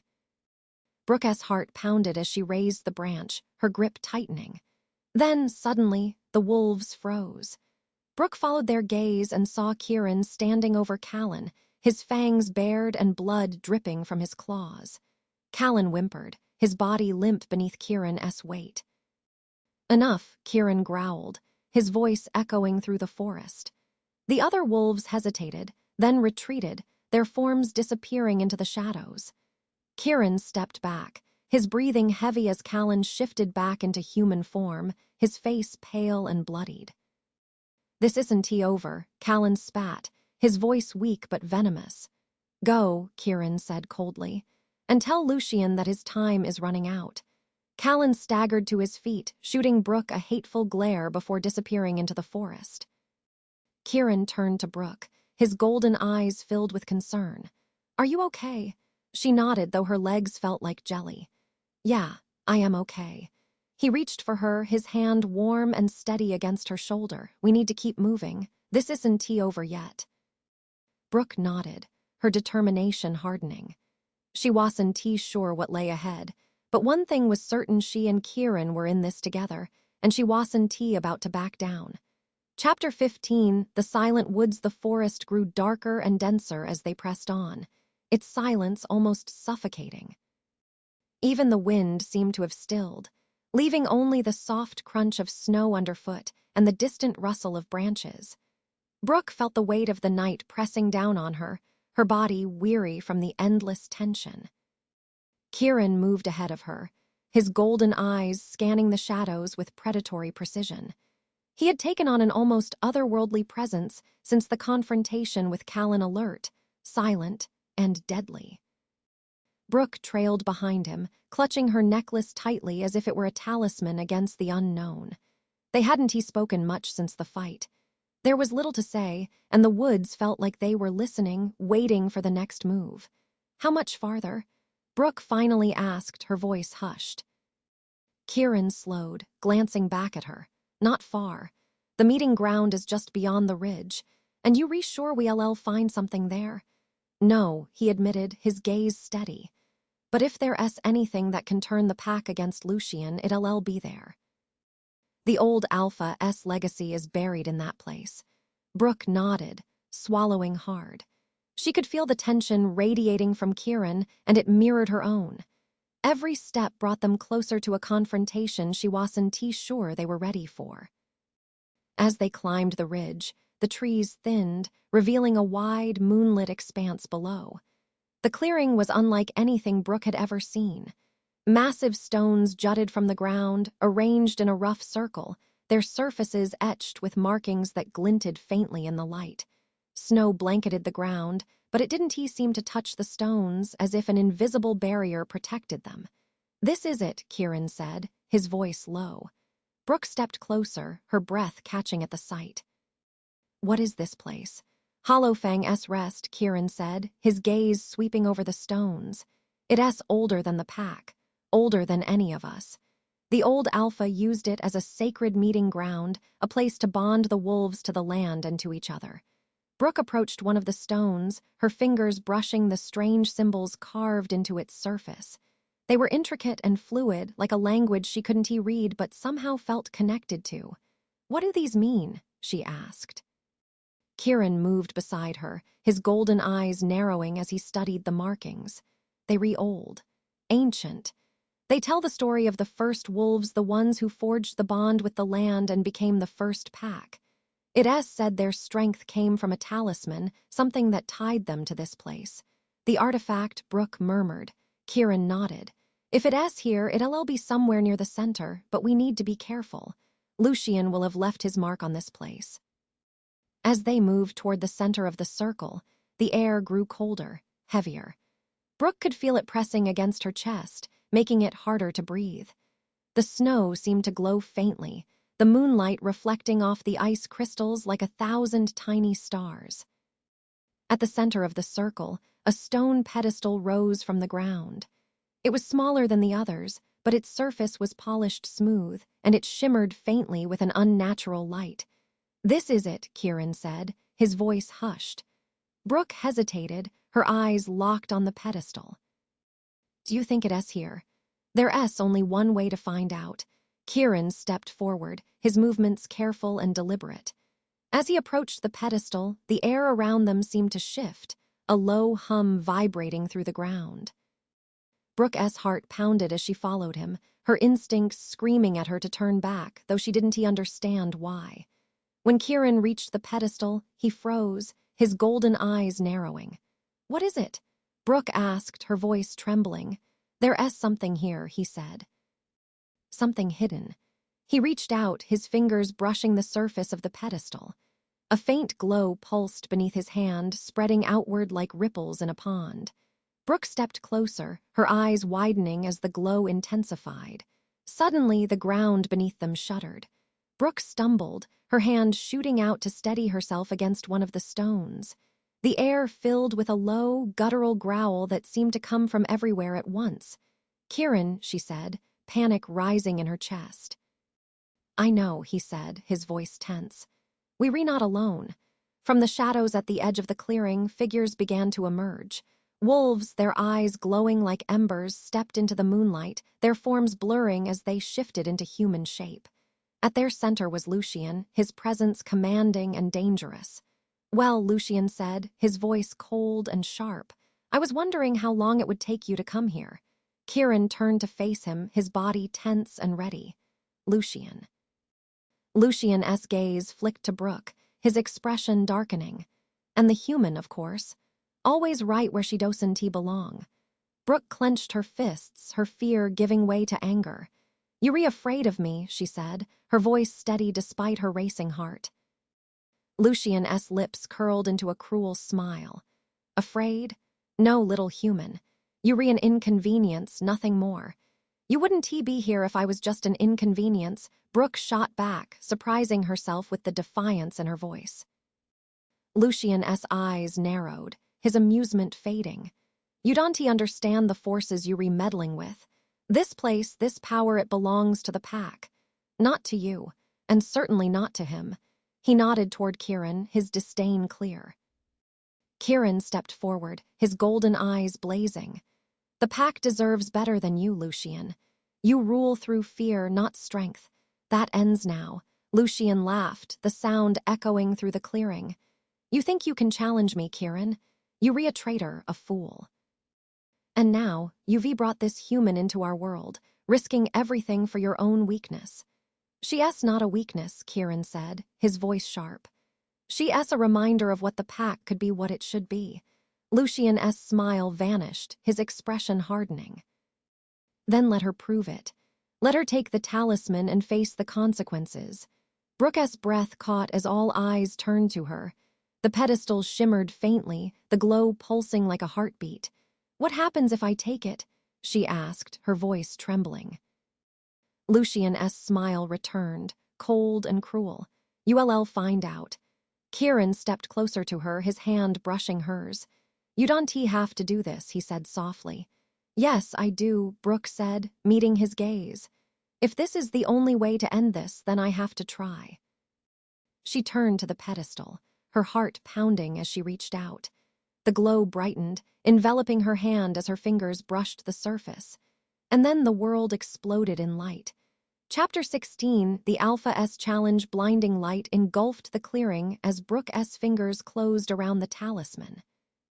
It pulsed against her palm, warm and alive, as if the ancient artifact carried its own heartbeat. The air grew heavy, vibrating with power that made the ground beneath her feet tremble. "Brooke!" Kieran's voice cut through the haze, sharp with urgency. She turned toward him, but the light intensified, forcing her to close her eyes.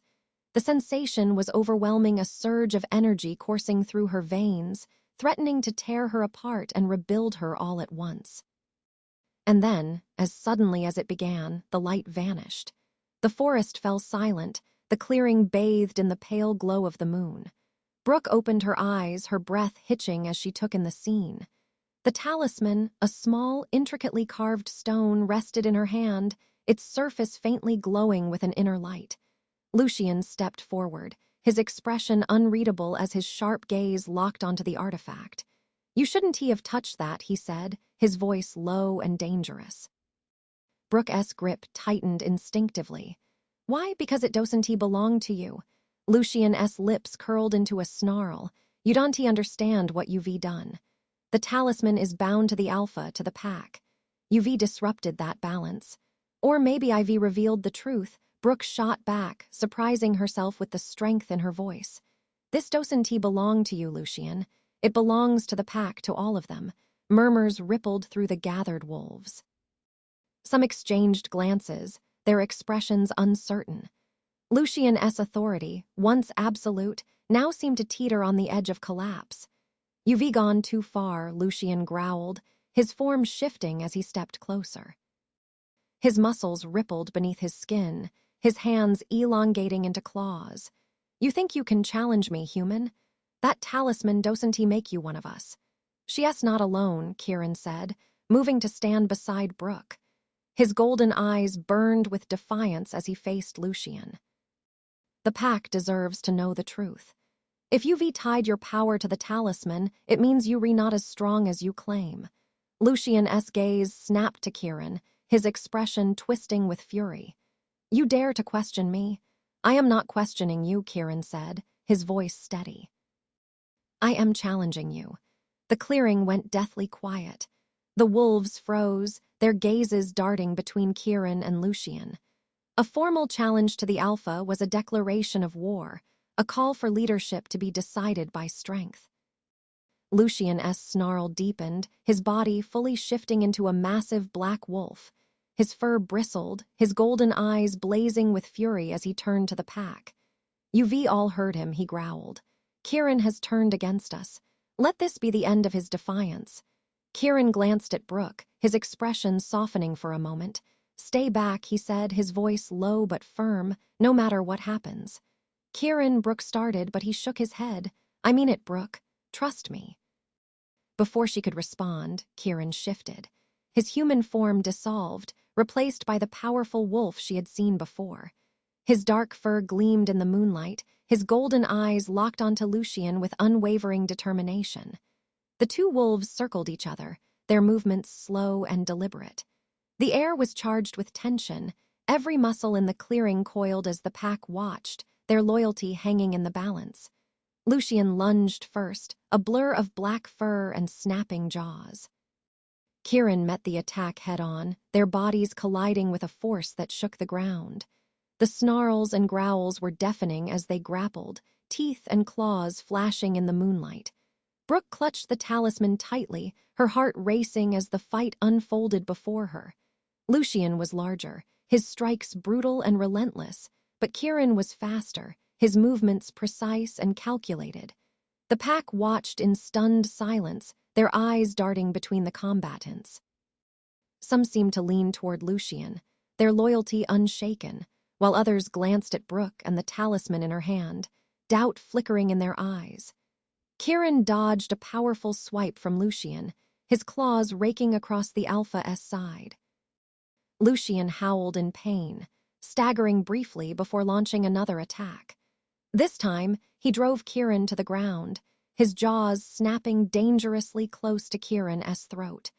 Brooke's breath caught as Kieran twisted beneath Lucian's weight, using the momentum to roll them both into the snow. He sprang to his feet, his chest heaving as he faced Lucian once more. You've ruled through fear for too long, Kieran growled, his voice carrying through the clearing. The pack deserves better than you. Lucian snarled, his body tense with rage. They deserve strength, and I will prove that I am still the strongest. He charged again, his movements fueled by raw fury. But this time, Kieran was ready. He sidestepped the attack, his claws slashing across Lucian's flank with devastating precision. The Alpha stumbled, his black fur matted with blood as he turned to face Kieran once more. Enough. Lucian roared, his voice thick with desperation. I am the Alpha. Not anymore, Kieran said, his voice calm and resolute. With one final, powerful strike, Kieran knocked Lucian to the ground, his teeth bared as he pinned the Alpha beneath him. Lucian struggled, his growls fading into whimpers as he lay still, his golden eyes wide with shock. The clearing fell silent once more. Kieran stepped back, his gaze sweeping over the gathered wolves. The pack deserves a leader who will fight for them, not against them, he said, his voice steady. Lucian's time is over. If you want to follow him, you're free to go. But if you want something better, stand with me. The wolves exchanged glances, their expressions conflicted. Slowly, one by one, they stepped forward, their heads bowed in submission. Lucian shifted back into his human form, his face pale and bloodied as he staggered to his feet. He glared at Kieran, his expression filled with hatred. This isn't over, he spat. You'll regret this. Kieran didn't respond, his gaze steady as Lucian disappeared into the shadows. Brooke stepped forward, the talisman still glowing faintly in her hand. Kieran, she said softly, her voice trembling. He turned to her, his golden eyes softening. It's over, he said. For now. But as the pack began to gather around him, their loyalty shifting in his favor, Brooke couldn't shake the feeling that the battle was far from finished. Chapter 17. The silver flame. The glow of the talisman lingered in Brooke's palm, its warmth a stark contrast to the frigid air around her. She stood beside Kieran in the center of the clearing, her breath visible in the cold. The pack had shifted their focus, their loyalty now directed toward Kieran. Yet the unease in the air was palpable, a tension that spoke of uncertainty and unspoken questions. Brooke's gaze flicked to the wolves who had bowed their heads in submission, and then to Kieran. He stood tall, his dark fur bristling, but his golden eyes were fixed on her. There was no relief in his expression, only quiet determination. "Kieran," she said softly, holding up the talisman. "What happens now?" He shifted back into his human form, his breaths coming in slow, controlled bursts. The pack didn't react to his vulnerability, their deference to him unmistakable. He reached for the talisman, his fingers brushing hers as he took it into his hand. "This," he said, his voice low, "is what will hold the pack together. If we're going to make it through what's coming, they need to see it as a symbol of unity, not division." Brooke frowned, her chest tightening. "What do you mean, what's coming?" Kieran's jaw tightened, and his gaze shifted to the trees. Lucian 1T disappear quietly. He'll regroup, and when he does, he'll come back stronger and angrier. A ripple of unease spread through the wolves. One of them, a young man with copper-colored hair and wary eyes, stepped forward. "Kieran," he said, his voice hesitant. "What do we do if Lucian tries to take the pack by force?" "We fight," Kieran said simply, his golden eyes steady. "But we fight as a pack, together." The wolves murmured among themselves, their expressions shifting from doubt to cautious resolve. Another wolf stepped forward, Mara. Her silver eyes gleamed in the moonlight, her posture confident yet measured. "Kieran's right," she said, her voice carrying through the clearing. Lucian's rule was built on fear, but fear isn't enough to hold us together anymore. If we want to survive, we need to rebuild differently. Kieran nodded, his expression softening slightly. "Mara's right. This isn't just about me taking Lucian's place. It's about creating something better." Brooke listened, her pulse quickening. She had seen Kieran's strength and resolve, but now she was seeing something else, his ability to inspire. The pack wasn't just submitting to him out of fear or instinct. They were beginning to believe in him. But as she looked down at the talisman, now glowing faintly in Kieran's hand, unease crept over her. Later, as the pack began to disperse, Brooke and Kieran found themselves alone near the edge of the clearing. The fire they had built earlier flickered weakly, casting long shadows across the snow. Brooke sat beside the flames, staring at the talisman as it rested on a flat stone. Its light pulsed softly, rhythmic and steady, like the beat of a distant drum. "What is it, really?" she asked, breaking the silence. "You said it's tied to the Alpha's power, but how?" Kieran crouched beside her, his golden eyes thoughtful. "The talisman is a link to the pack's origins. It's said that the first Alpha forged it as a bond between the wolves and the land. Over time, it became a symbol of leadership, a physical representation of the Alpha's connection to the pack. So Lucian used it to control them," Brooke said, frowning. Kieran nodded. "Yes. But his connection to it was shallow, based on dominance, not unity. That's why it didn't glow for him. The talisman responds to more than strength. It responds to intention." Brooke's eyes widened as the realization sank in, and it responded to me. Kieran's gaze locked onto hers, his expression serious. "Because you represent something Lucian doesn't. Balance. Connection. You bridged the gap between the pack and something outside it." Her breath caught, and she looked down at the talisman. "What does that mean for me?" "It means the pack won't see you as an outsider anymore," Kieran said, his voice softening. "They'll see you as a part of this. As one of us." The weight of his words settled over her, and she felt a strange mix of fear and pride. She had come into this world by accident, but now it was shaping her in ways she couldn't have imagined. "What if I am not ready for that?" she asked, her voice trembling. Kieran reached out, his hand warm as it covered hers. No one ever is, he said, but you've proven yourself more than capable. You've survived everything they've thrown at you, and you've changed because of it. Brooke met his gaze, her chest tightening at the intensity in his eyes. She saw not just admiration, but something deeper, something that made her heart race. Before she could respond, a distant howl echoed through the forest. Kieran stiffened, his head snapping toward the sound. "It's starting," he said, his voice grim. Brooke's stomach twisted. "Lucian?" "Yes," Kieran said, standing and scanning the shadows. "He's not waiting. He's coming tonight." Brooke's pulse quickened and she scrambled to her feet. "What do we do?" Kieran picked up the talisman, its glow brightening as it touched his skin. "We hold our ground. This is our fight now, Brooke, and we won't let him take it from us." As the howls grew louder, Brooke reached for her silver necklace, its weight grounding her. She had no idea what the night would bring, but one thing was certain: she and Kieran would face it together. And the flames in the talisman burned brighter, a beacon in the darkness. Chapter 18, The Last Hunt. The howls grew louder, reverberating through the forest like a storm sweeping down from the mountains. Brooke stood beside Kieran at the edge of the clearing, the glowing talisman clutched tightly in his hand. The pack had begun to gather behind them, their forms emerging from the shadows. Some were still wary, their loyalty to Kieran fragile, but others stood tall, their expressions resolute. "They're coming fast," Kieran said, his golden eyes scanning the tree line. His voice was calm, but Brooke could sense the tension in his posture. "How many?" Brooke asked, her heart pounding. "At least a dozen," Kieran replied. Lucian brought the ones still loyal to him, the strongest. Brooke swallowed hard, her grip tightening on her silver necklace. "And we have." Kieran turned, his gaze sweeping over the wolves behind them. "Enough," he said, though she could hear the weight of the word. Mara stepped forward, her silver eyes glinting in the moonlight.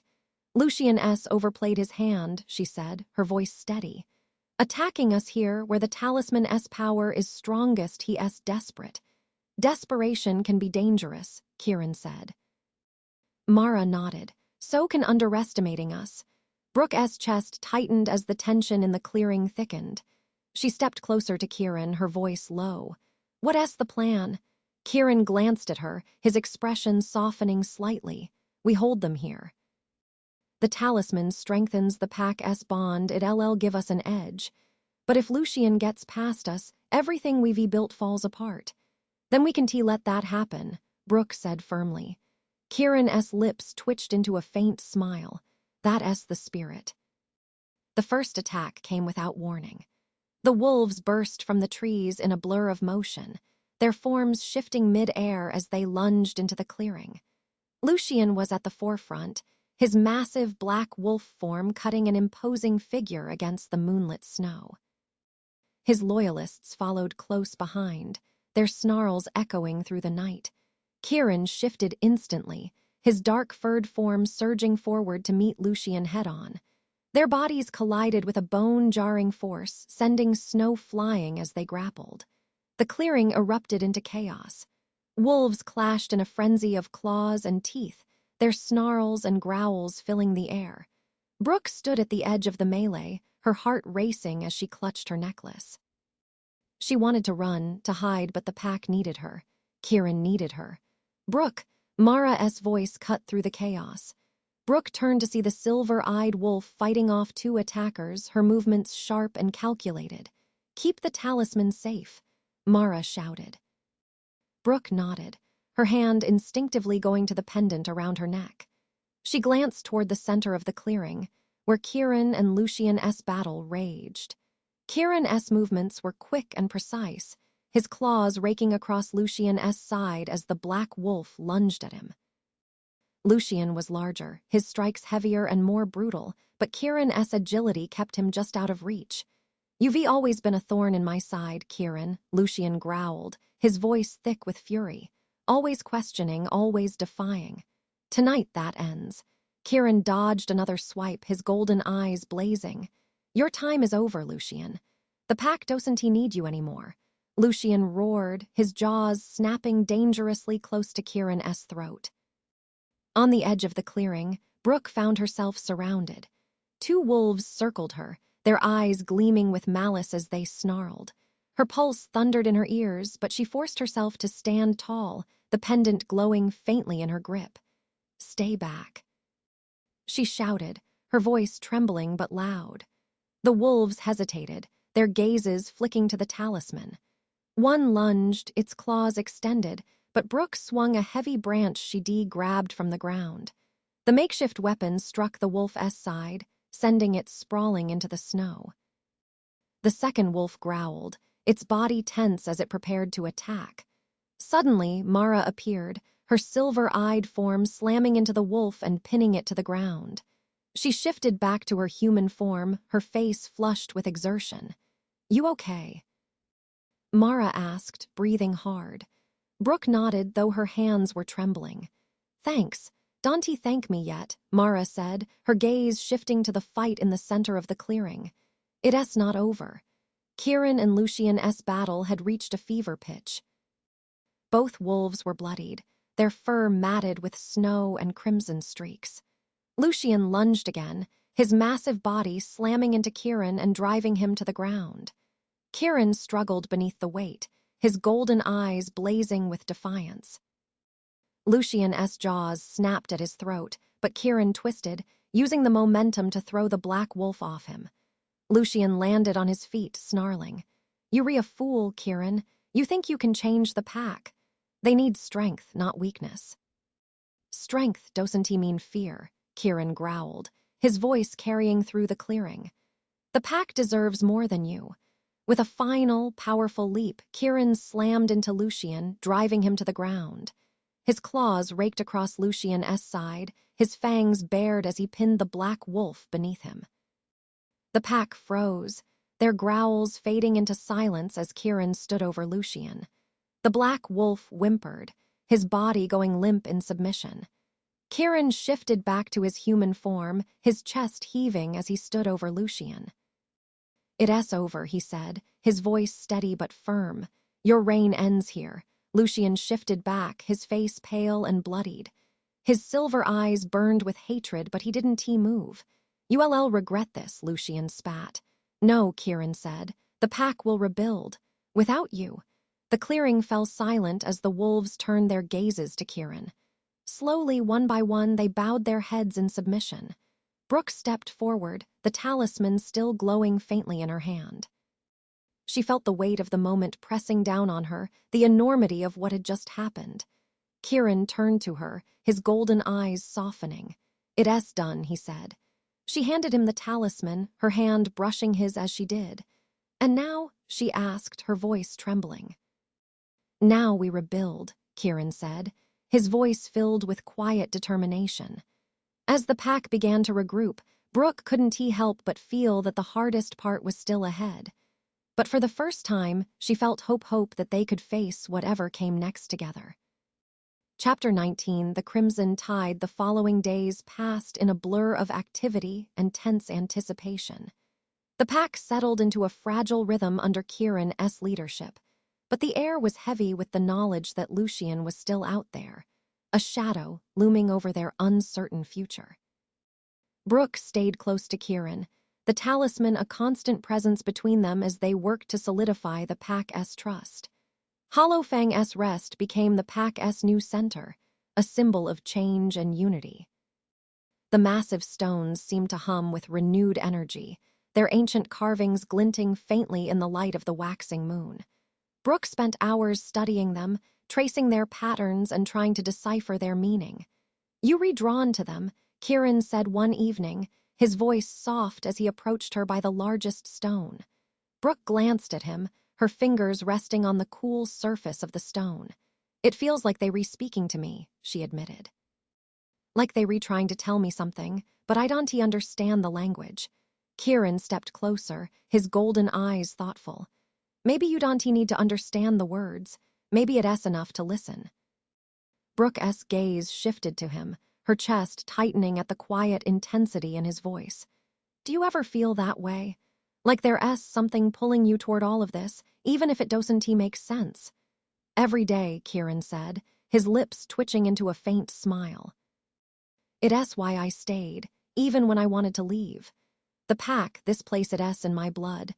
And now it's in mine, Brooke said softly, her hand instinctively going to her necklace. Kieran reached out, his fingers brushing hers. You're part of this now, Brooke. Whether you meant to be or not. The moment lingered, the silence between them filled with unspoken words. But before either of them could speak, Mara appeared, her expression urgent. Kieran, she said, her silver eyes flashing, we have a problem.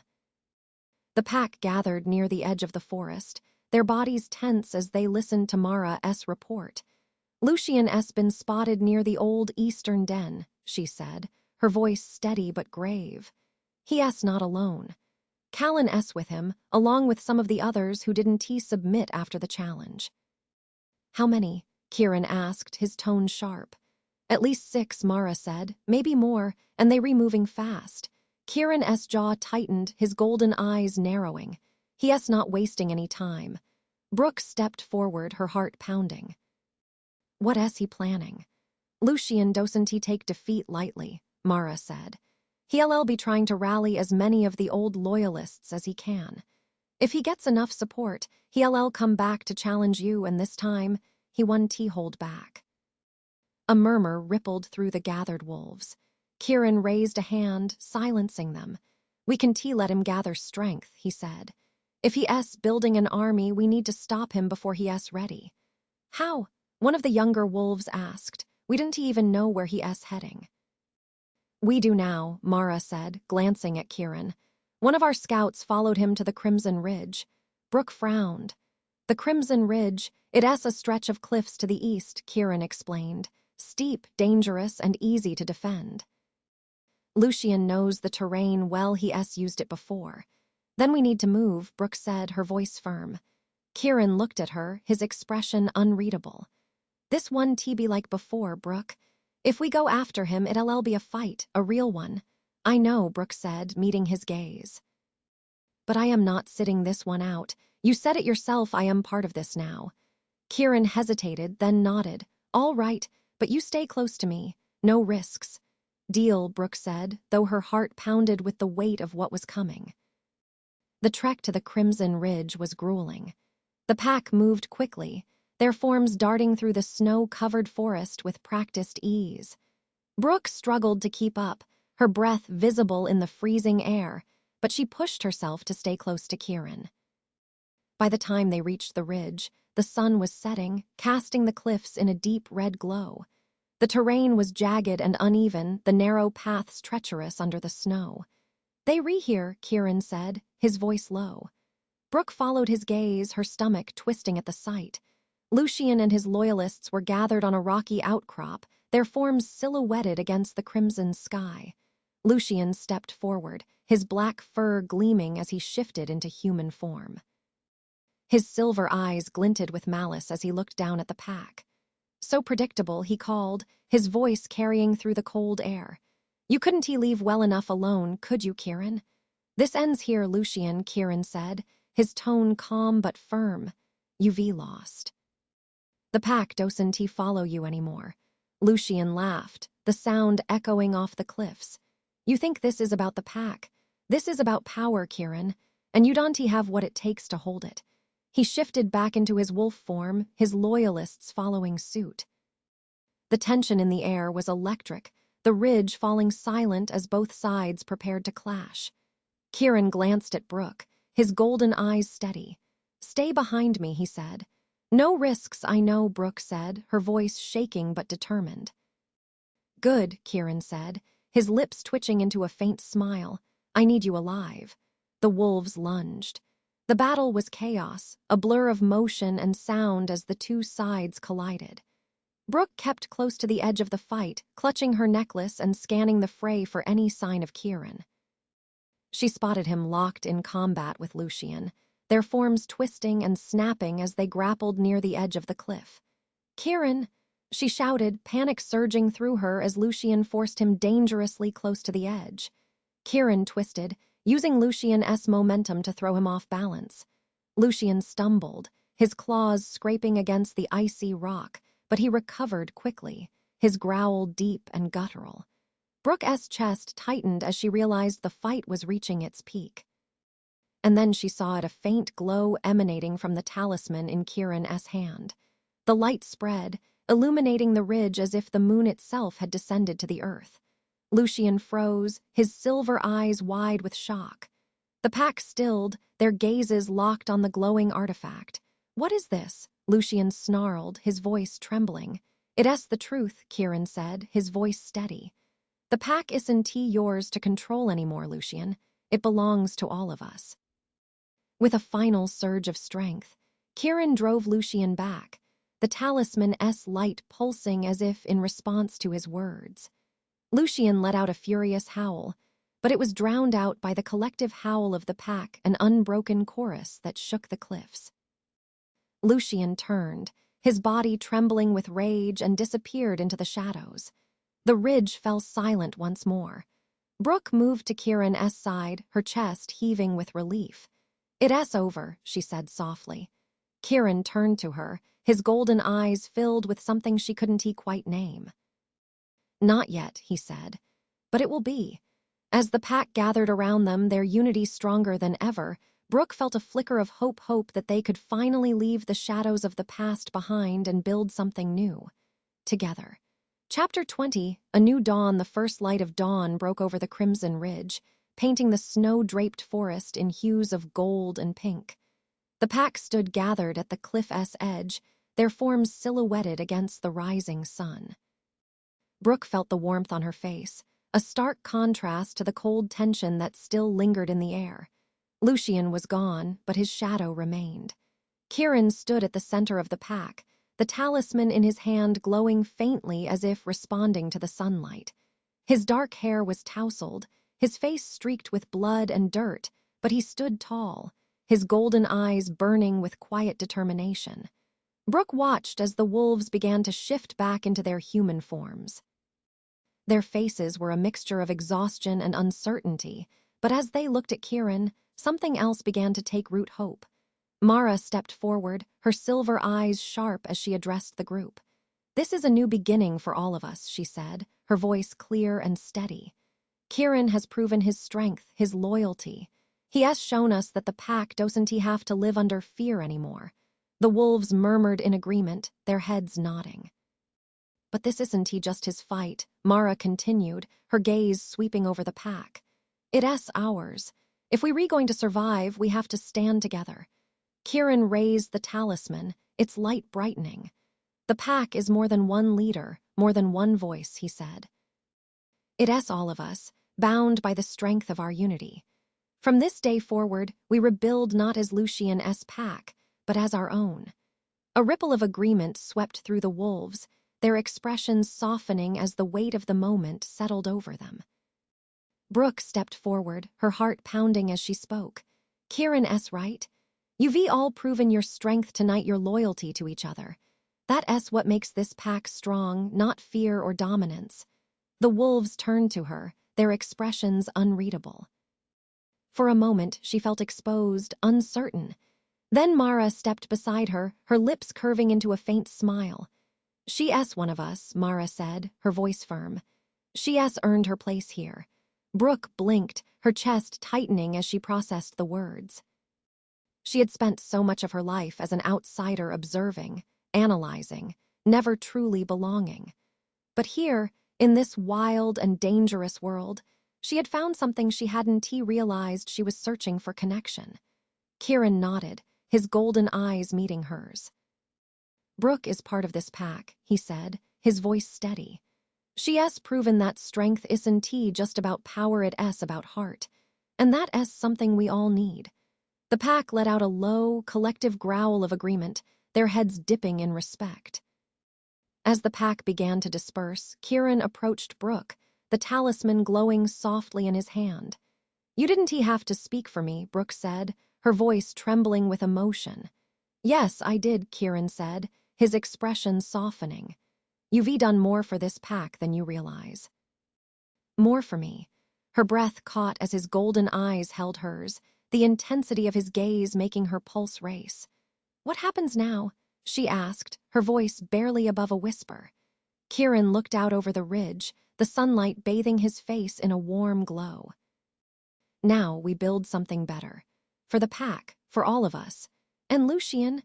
Kieran's jaw tightened, but his voice was calm. "He'll be back. But when he comes, we'll be ready." Brooke nodded, her hand instinctively going to her necklace. The silver pendant felt different now, not just a reminder of her past, but a symbol of her place in this new world. As they stood together at the edge of the ridge, the sun rose higher, casting the forest in brilliant light. Brooke reached for Kieran's hand, her fingers brushing his. He turned to her, his expression softening into a rare smile. "We'll face whatever comes," he said, his voice low. "Together." The wind swept through the trees, carrying the sounds of the forest, waking to a new day. And for the first time in what felt like forever, Brooke let herself believe that the future might be worth fighting for. The pack had found its new alpha, its new purpose. And Brooke had found her place among them, not just as a human in a world of wolves, but as a bridge between two worlds, a link forged by courage and trust. As the day stretched on, the pack began to move back toward Hollowfang's rest, their footsteps light with the promise of a new beginning. Brooke followed, her heart full, her spirit unyielding.